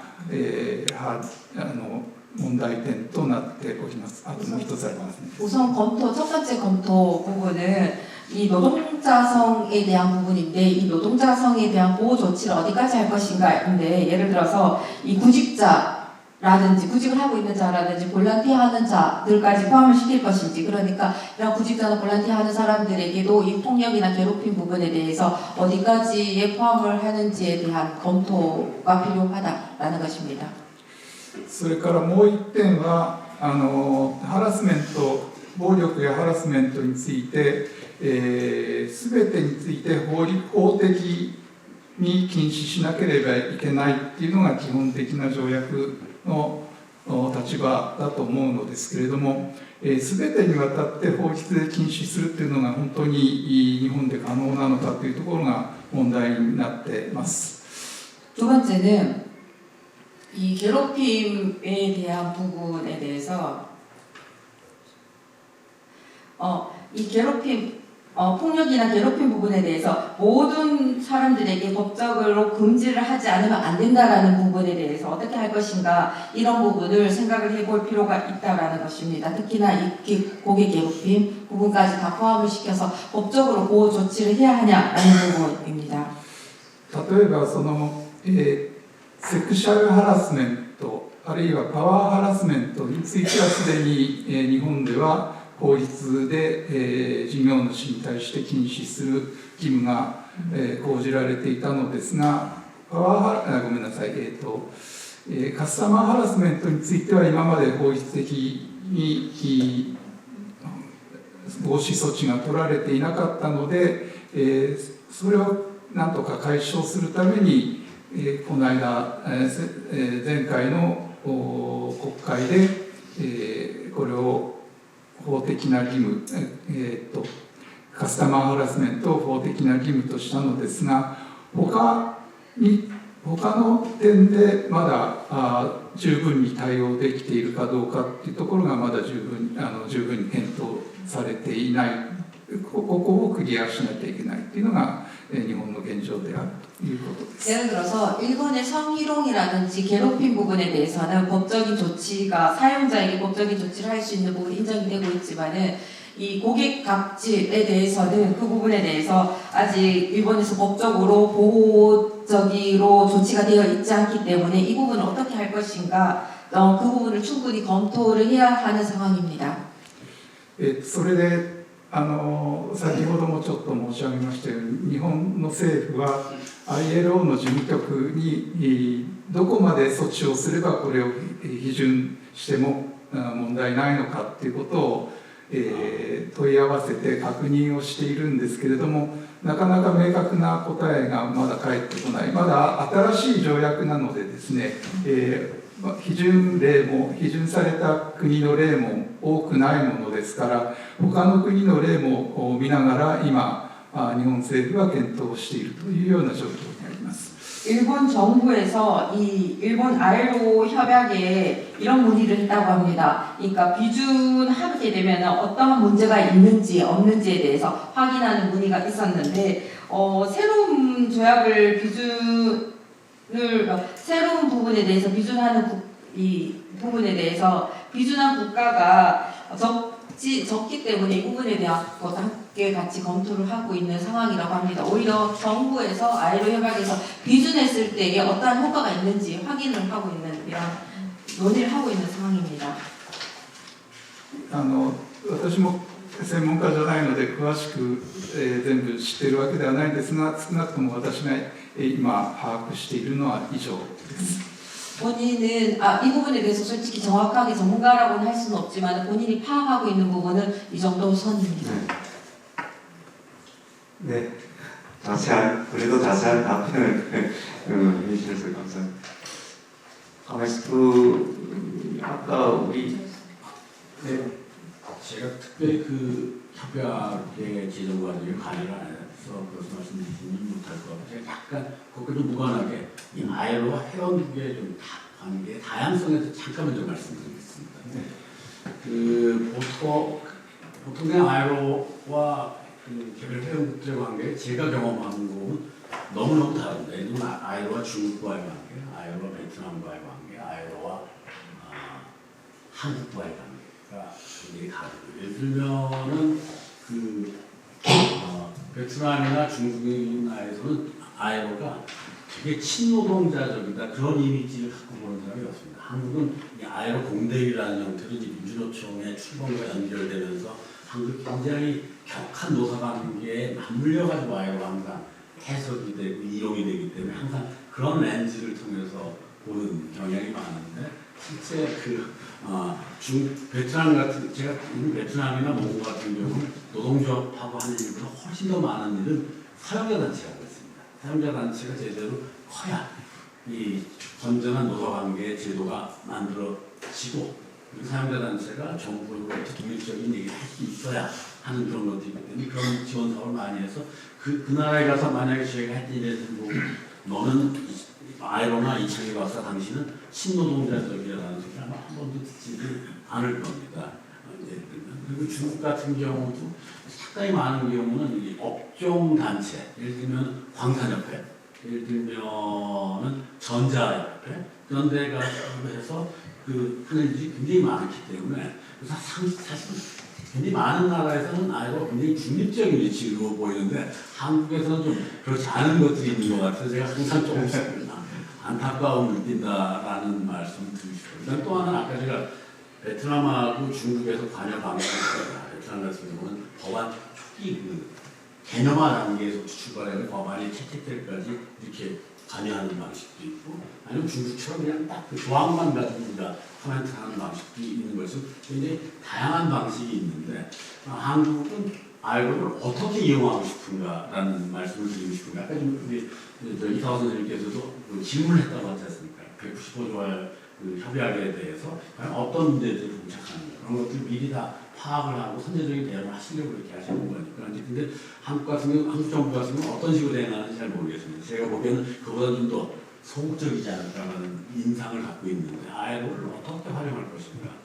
또 하나는 아이로 내부 문제도 있습니다. 아이로 전문가들이 내부자로서 이런 얘기하는 것은, 이전에는 협약 말고도 해당, 내가 만약에 중국과 일본과 한국을 커버한다면 한국의 법제는 어떻고, 한국의 노동자들의 정서는 어떻고, 이 정치적인 지형은 어떻고라고 하는 걸 다 이해한 속에서 이 조언을 했습니다. 요즘은 대충 우리 스페셜리스트 전문가들이 그냥 협약의 조항만을 계속 되뇌는, 리사이트하는 이런 식으로 약간은 좀 우리 내부의 질이 좀 떨어지고 있어서 걱정이 굉장히 큽니다. 그것이 만약에 이전에 우리 굉장히 제도의 경로가 어떻게 진행이 되고 있고, 그 속에서 이 협약이 어떻게 같이 맞물려 갈 수 있는가라고 하는 그런 복잡한 고민 속에서 어떤 제안을 하게 되면 훨씬 더 건설적인 인게이지먼트가 되고 신뢰가 쌓이는데, 요즘 와서 보면은 그런 수준의 전문가들, 아래 전문가들 숫자가 좀 적어지는 것 같아가지고 조금은 고민이 된다는 내적인 고민도 제가 여러분들한테 공유를 좀 하고 싶습니다. 제가 이 얘기 좀 하고 싶었어요. 네네. 앞으로 저희가 좀 여러 가지 보완을 해야 될 점들을 말씀해 주세요.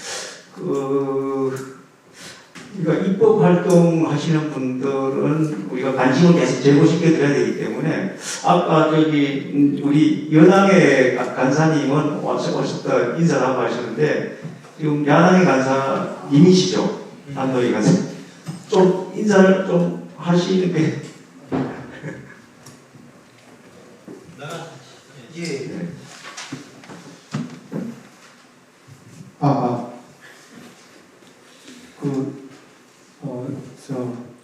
회의 진행에 방해가 되지 않는 범위 내에서 짧게 말씀을 올리겠습니다. 저는 지역구가 안동 예천입니다. 김영동 국회의원입니다. 인사 올리겠습니다. 오랜만에 위원장님 포함해서 여러 어르신들 뵙는데 늦게 와서 죄송하다는 말씀을 국감 중이긴 합니다. 오늘 행사를 만들어 주신 우리 이광택 회장님께 진심으로 감사드리고요. 좀 더 도와드렸어야 되는데 하는 죄송한 말씀 먼저 올립니다. 한 두 가지만 말씀을 드릴게요. 제일 반가운 분 중에 한 분이 기억하실지 모르시겠는데 저 하세가와 선생님하고 우리 악베라 선생님하고 여기에 우리 이광택 교수님의 머리글에도 있지만 권중동 장관 계실 때 제가 모시고 일본에도 가고 해서 여러 번, 대여섯 번은 될 것 같습니다. 서울에 오셔가지고도 식사도 같이 할 때 제가 신부를 하고 그랬었는데 또 그러고 보니까 2015년도 20주년 할 때 제가 오늘 고대 갔다 왔습니다. 그때도 뭐 노대원이 60주년이 돼가지고 행사에 있어서 갔다 왔었는데 적은 걸 보니까 그 감회가 좀 남다른 것 같습니다. 두 분께서는 아직도 건강하시고 힘차 보이셔가지고 너무 감사드린다는 말씀 드립니다. 두 분 뵈니까 제 고등학교 선배이자 제 고향 선배이자 제 선배 국회의원이자 권중동 장관이 다시 한번 또 생각이 나네요. 또 하나 뭐 현안 비슷하게 답을 하나 말씀을 드리면은 직전까지 저희가 여당이었는데 갑자기 세상이 바뀌어가지고 야당이 됐는데 그 책임은 상당 부분 저에게 있다고 봅니다. 그런데 스킵하면서 자료를 좀 읽어보고 특히 190조 협약에 대해서 일본의 현황이나 이런 것도 말씀을 주셨는데 이제는 대한민국이 어떤 면에서는 노동과 관련돼서도 굉장히 선진적으로 나간다. 무슨 말씀이냐 하면 190조 협약을 비준은 안 했지만 국내의 입법 논의는 굉장히 활발해져 있고 조만간에 법률안도 성안이 될 가능성이 굉장히 높다는 말씀을 드립니다.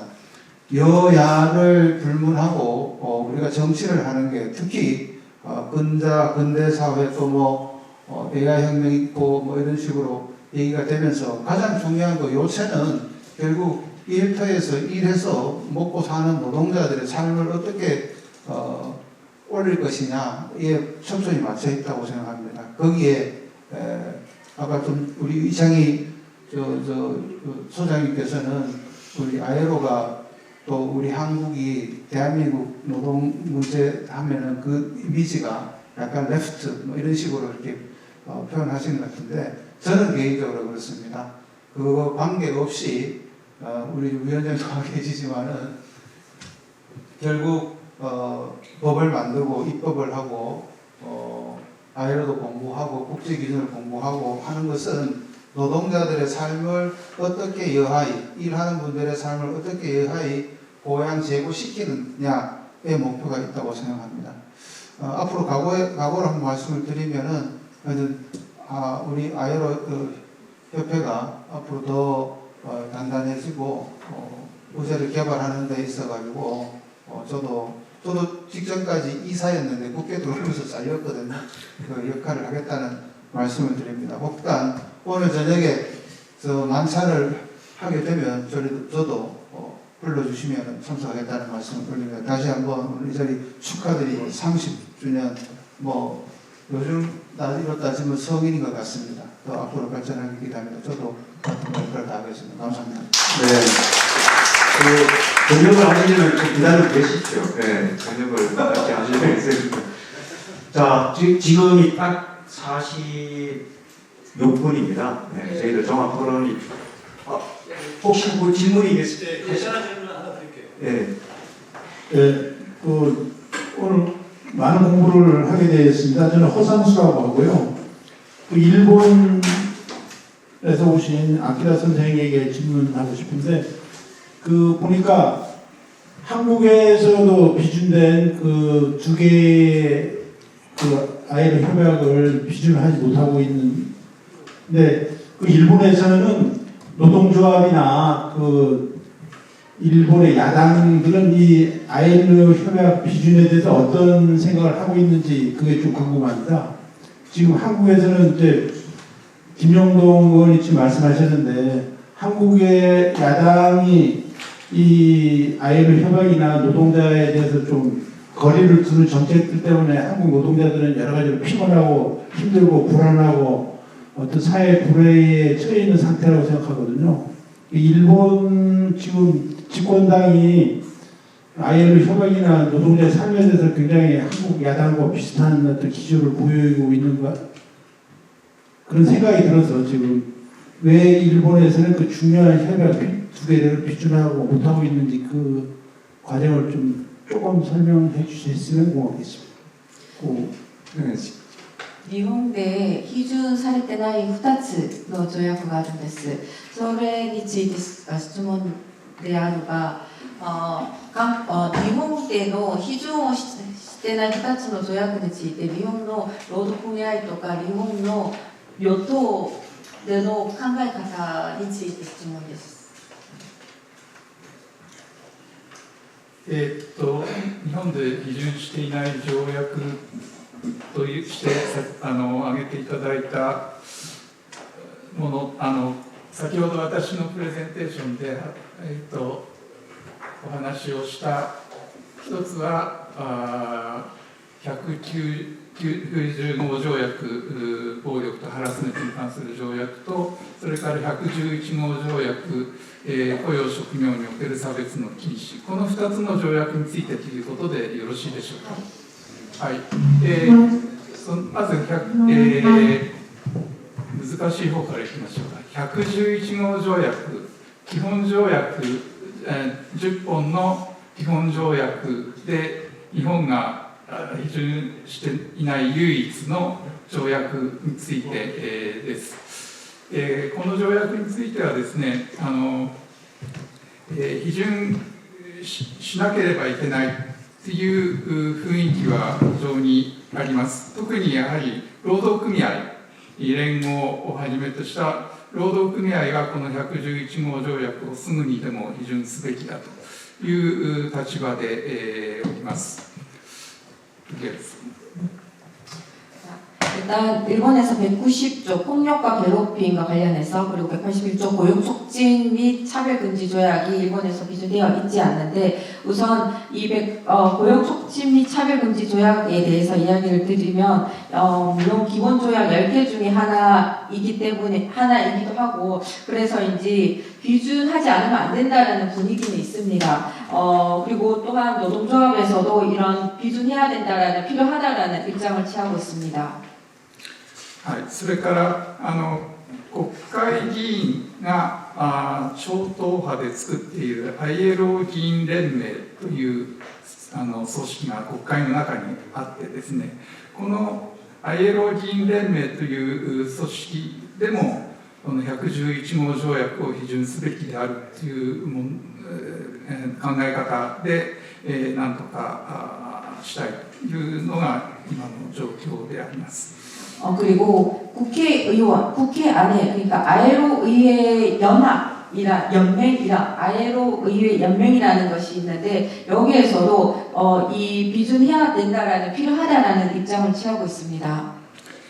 ただですね、先ほどもちょっと私の話の中で申し上げたように、日本はすべての法律がその111号条約に適合していない限り批准できないという立場なので、まだ、本当に国内法の整備がすべて、終わっているのかどうかというのが非常に疑問な点があるということになっております。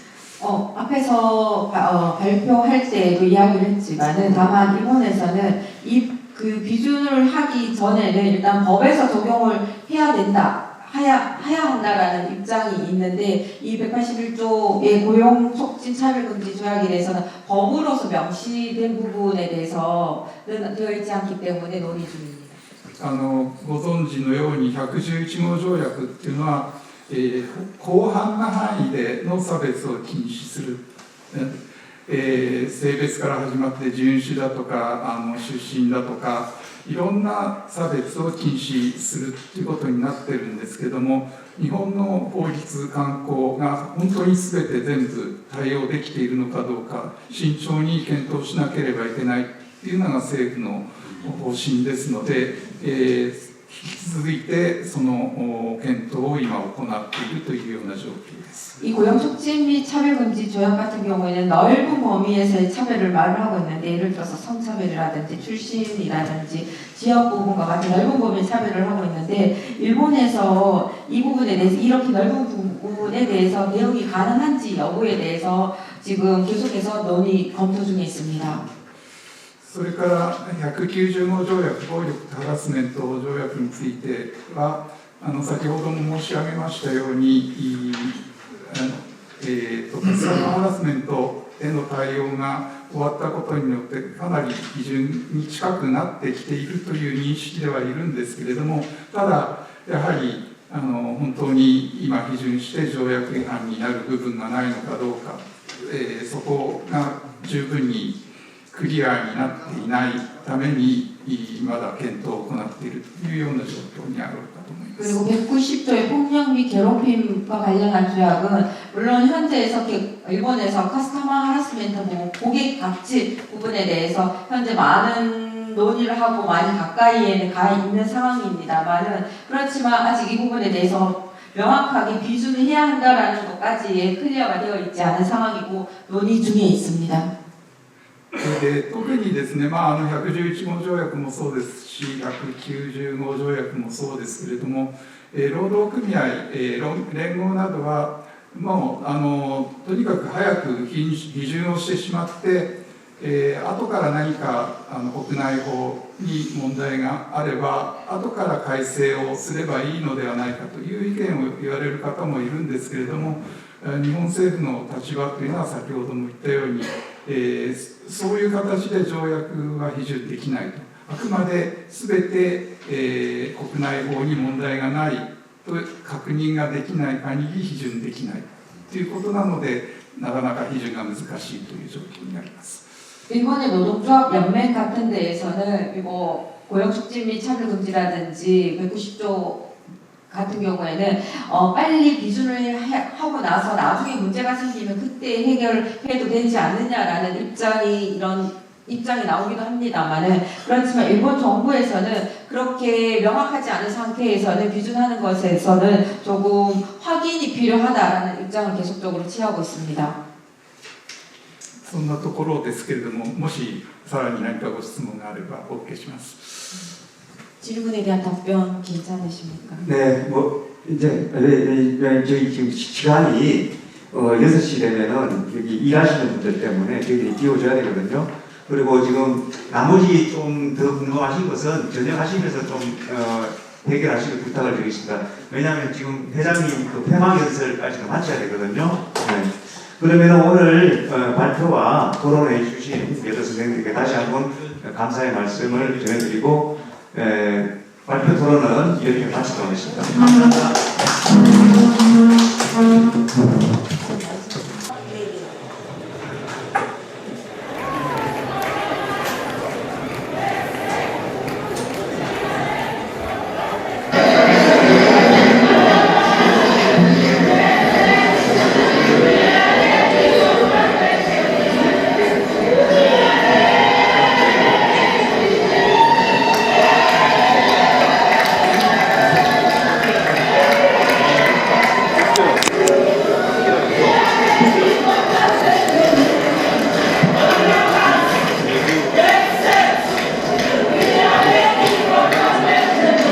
이 바로 2019년 6월 20일 제가 참여해서 백포트 협약이 진행되는 순간입니다. 여기 잘 보세요. 누가 이렇게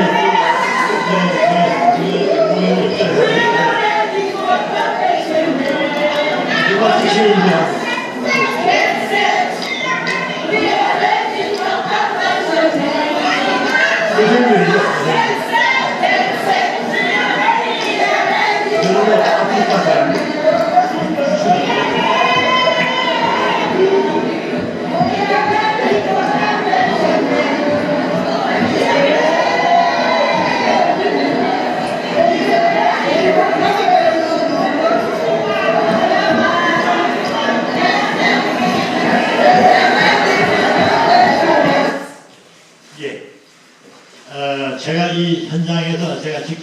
하는 겁니다. 예. 놀라운 것은 190표 협약 채택 과정이 이제 총액 2주 걸리잖아요. 중간에 주말도 하나 끼고. 그런데 한국 분들은 되게 교대를 하더라고요. 첫 번째 온 분들 첫 번째 주 있다가 가고 또 다른 분이 교체가 되고 하는, 저는 2주 내리 있었는데 좀 놀라운 것이 회의를 16번 해요. 16번 2주 동안. 그러면서 고치고 또 고치고, 그러니까 이게 켜놓고 문장을 켜놓고서는 저거 고칩시다 그러면 또 고쳐요. 그리고 또 고치고, 그런 과정을 16번 한 걸 보고서 야, 이거 정말 국제규범이 정해지는 것, 특히 우리 트라이파르타이트 3당사자가 하는 특이한 기구거든요. 이런 조직은 아이로밖에 없습니다. 정부 노사가 같이 가야 이제 회의가 성립되는 이런 기관은 아이로가 유일합니다. 그래서 오늘 우리 주최 측에서도 그러니까 정부가 지금 이제 공식으로 안 나타나지만 다 했습니다. 지금 보면 아까 김영동 의원이 이렇게 노동부에도 이렇게 말씀을 드려가지고 이 책자 이렇게 만들어주게 했거든요. 이렇게 다 했습니다. 그리고 양대도청이 같이 다닙니다. 그래서 지금 아이로에서도 이제 노동자의 대표는 번갈아 가면서 하거든요. 매년 달라져요. 한 번은 한국노총, 한 번은 민주노총 이렇게 바꿔가면서 이렇게. 그러니까 이런 조직은 또 우리나라밖에 없어요. 그러니까 굉장히 특이하고도 정말 아주 훌륭한 그러한 이제 조직으로서 아이로가 이제 작동하고 있다는 것이죠. 그래서 지금 제가 이제 마지막 개막 말씀을 드리려고 그러는데 요약을 했지만은 이건 참고하시고요. 기조연설도 제가 요약을 해봤는데 자세하게 요약했기 때문에 한번 읽어보시면은 될 겁니다. 그러니까 이창희 박사님 결론적으로 지난 2000년 동안 세계 경제의 가장 중대한 구조적 변화를 맞이하는 아이로가 양질의 일자리와 사회정의를 위한 새로운 다각적 글로벌 노동 가버넌스에 대한 대담한 아이디어를 구축할 수 있는 또 다른 필라델피아 모멘텀이 필요한 것으로 이렇게 이제 보고 계십니다. 그 다음에 발제도 한번 요약했는데요. 박은정 교수님의 발제문은 결국 이제 저는 이것으로 좀 대체를 하겠습니다. 190호 협약을 채택하는 과정. 그런데 이 그림을 자세히 보게 되면은 아까 미국이 돈 제일 많이 내죠. 그런데 미국 발언 안 해요. 발언 안 합니다. 발언 누가 제일 많이 하느냐? 아프리카 사람들입니다. 돈 제일 안 내는 50개국이 넘어요. 그건 엄청납니다. 아프리카 사람들이 단결해버리면 안 되는 게 없어요. 그러니까 동쪽은 영어권, 서쪽은 불어권인데 쉽게 단결합니다. 맨날 모여서 얘기하거든요. 그러면 그 의견이 관철이 되는 겁니다. 이것도 지금 주제가 그러니까 차별, 폭력 및 차별 금지, in the world of work. 근데 world of work가 됐는데 이것도 원래 원안이 그랬는데 사용자 측에서는 in the workplace를 하자. 그 논쟁이 오랫동안 간 겁니다. 결론적으로 원안대로 채택이 됐지만은 차이는 뭐냐? 퇴근 시간 후 출장 가서 벌어진 일들 이게 포괄이 안 되거든요. 우리나라 직장 내 괴롭힘이라는 것은 그게 잘 포함이 안 됩니다. 물론 해석적으로 포함하는 경우 있지만은 그 개념이 다르기 때문에 직장 내에 해놔버리면 물리적으로 제한이 안 되거든요. 그래서 우리나라가 같은 해입니다. 2019년 7월 달에 근로기준법이 개정이 돼가지고 이걸 집어넣거든요. 직장 내 괴롭힘 방지법 조항을 집어넣은 겁니다. 7월달. 그런데 이제 6월달에 아이로가 채택을 했어요. 했는데 기준하고 1년이 지나야 되기 때문에 우리가 그 시행을 먼저 하는 거예요. 우리가. 그러니까 우리가 앞서가는 것들이 가끔 있습니다. 앞서가는 것들이 이것도 우리가 앞서간 부분입니다만 이제 손보할 때 생기는 거예요. 이게 기준하면서 하려다 보니까 이런 차이가 있구나. 이런 차이가 있다. 물리적 공간의 차이가 있다는 걸 이제 느끼게 되는 겁니다. 그 다음에 이제 아키라 이사와 선생님의 발제문은 결국 아까 상세하게 이제 보고를 하시는데요. 그러니까 아시아적 가치 이런 것들이 이제 관철되는 그런 방향을 생각하자는 그런 내용입니다. 발제 3번은 그 세 나라의 현황을 아주 상세하게 비교를 하신 것입니다. 그래서 특히 아쉬운 것이 베트남 사정이 좀 아쉽다는 그런 말씀을 하셨습니다. 그리고 5개 나라의 비준 현황을 비교를 했는데 물론 이거 숫자대로 보게 되면 일본이 제일 많이 했고 한국, 중국, 베트남, 몽골 순인데 그런 순서만 가지고 이게 이제 국내에서 모두 시도적으로 이행되고 있다고 단정하기 어렵다. 그래서 새로운 해박의 비준에 앞서서 선 비준국의 경험을 참고할 필요가 있다는 것입니다. 그다음에 이제 한국 경우에는 이제 요약을 했지만은 여러 가지 2021년에 노동법 개정이 되고 또 세계 기본 대략을 비준했고 또 금년에도 이제 그 노동법 개정 2조 3조를 개정을 해가지고 노란봉투법을 불교는 법 개정을 해서 사용자 범위 확대, 또 노동조합의 가입 범위 확대, 노동쟁의 범위 확대, 손해배상 청구의 제한 이런 것들을 이제 개정을 했는데 아직 시행이 안 되고 있습니다. 공포했지만은 내년서부터 그렇죠 1년 지나야 발효를 2026년 3월 10일 날 시행이 됩니다. 그래서 지금 190호 해박 기준 여부 이런 것들이 관한 문제이죠. 근데 제가 이제 향후 과제에서는 또 중요한 것들이 있습니다. 바로 이제 중대재해법 시행에 따른 말이요. 그런 해박, 그러니까 114호의 기준도 이제 검토를 해야 될 것이고요.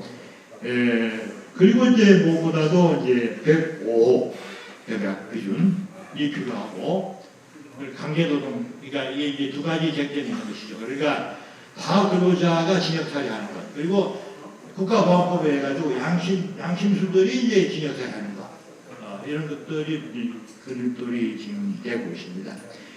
그리고 이제 개사에서 말씀드렸지만은 사회보장 관련 협약이 10개가 넘지만은 우리나라 하나도 비준 안 하고 있어요. 그게 감춰진 이런 진실입니다. 이런 것들을 우리가 향후 과제로 삼아서 국제사회에서 당당한 일원으로서 새로운 질서를 만들어가는데 같이 동참했으면 하는 바람입니다. 감사합니다.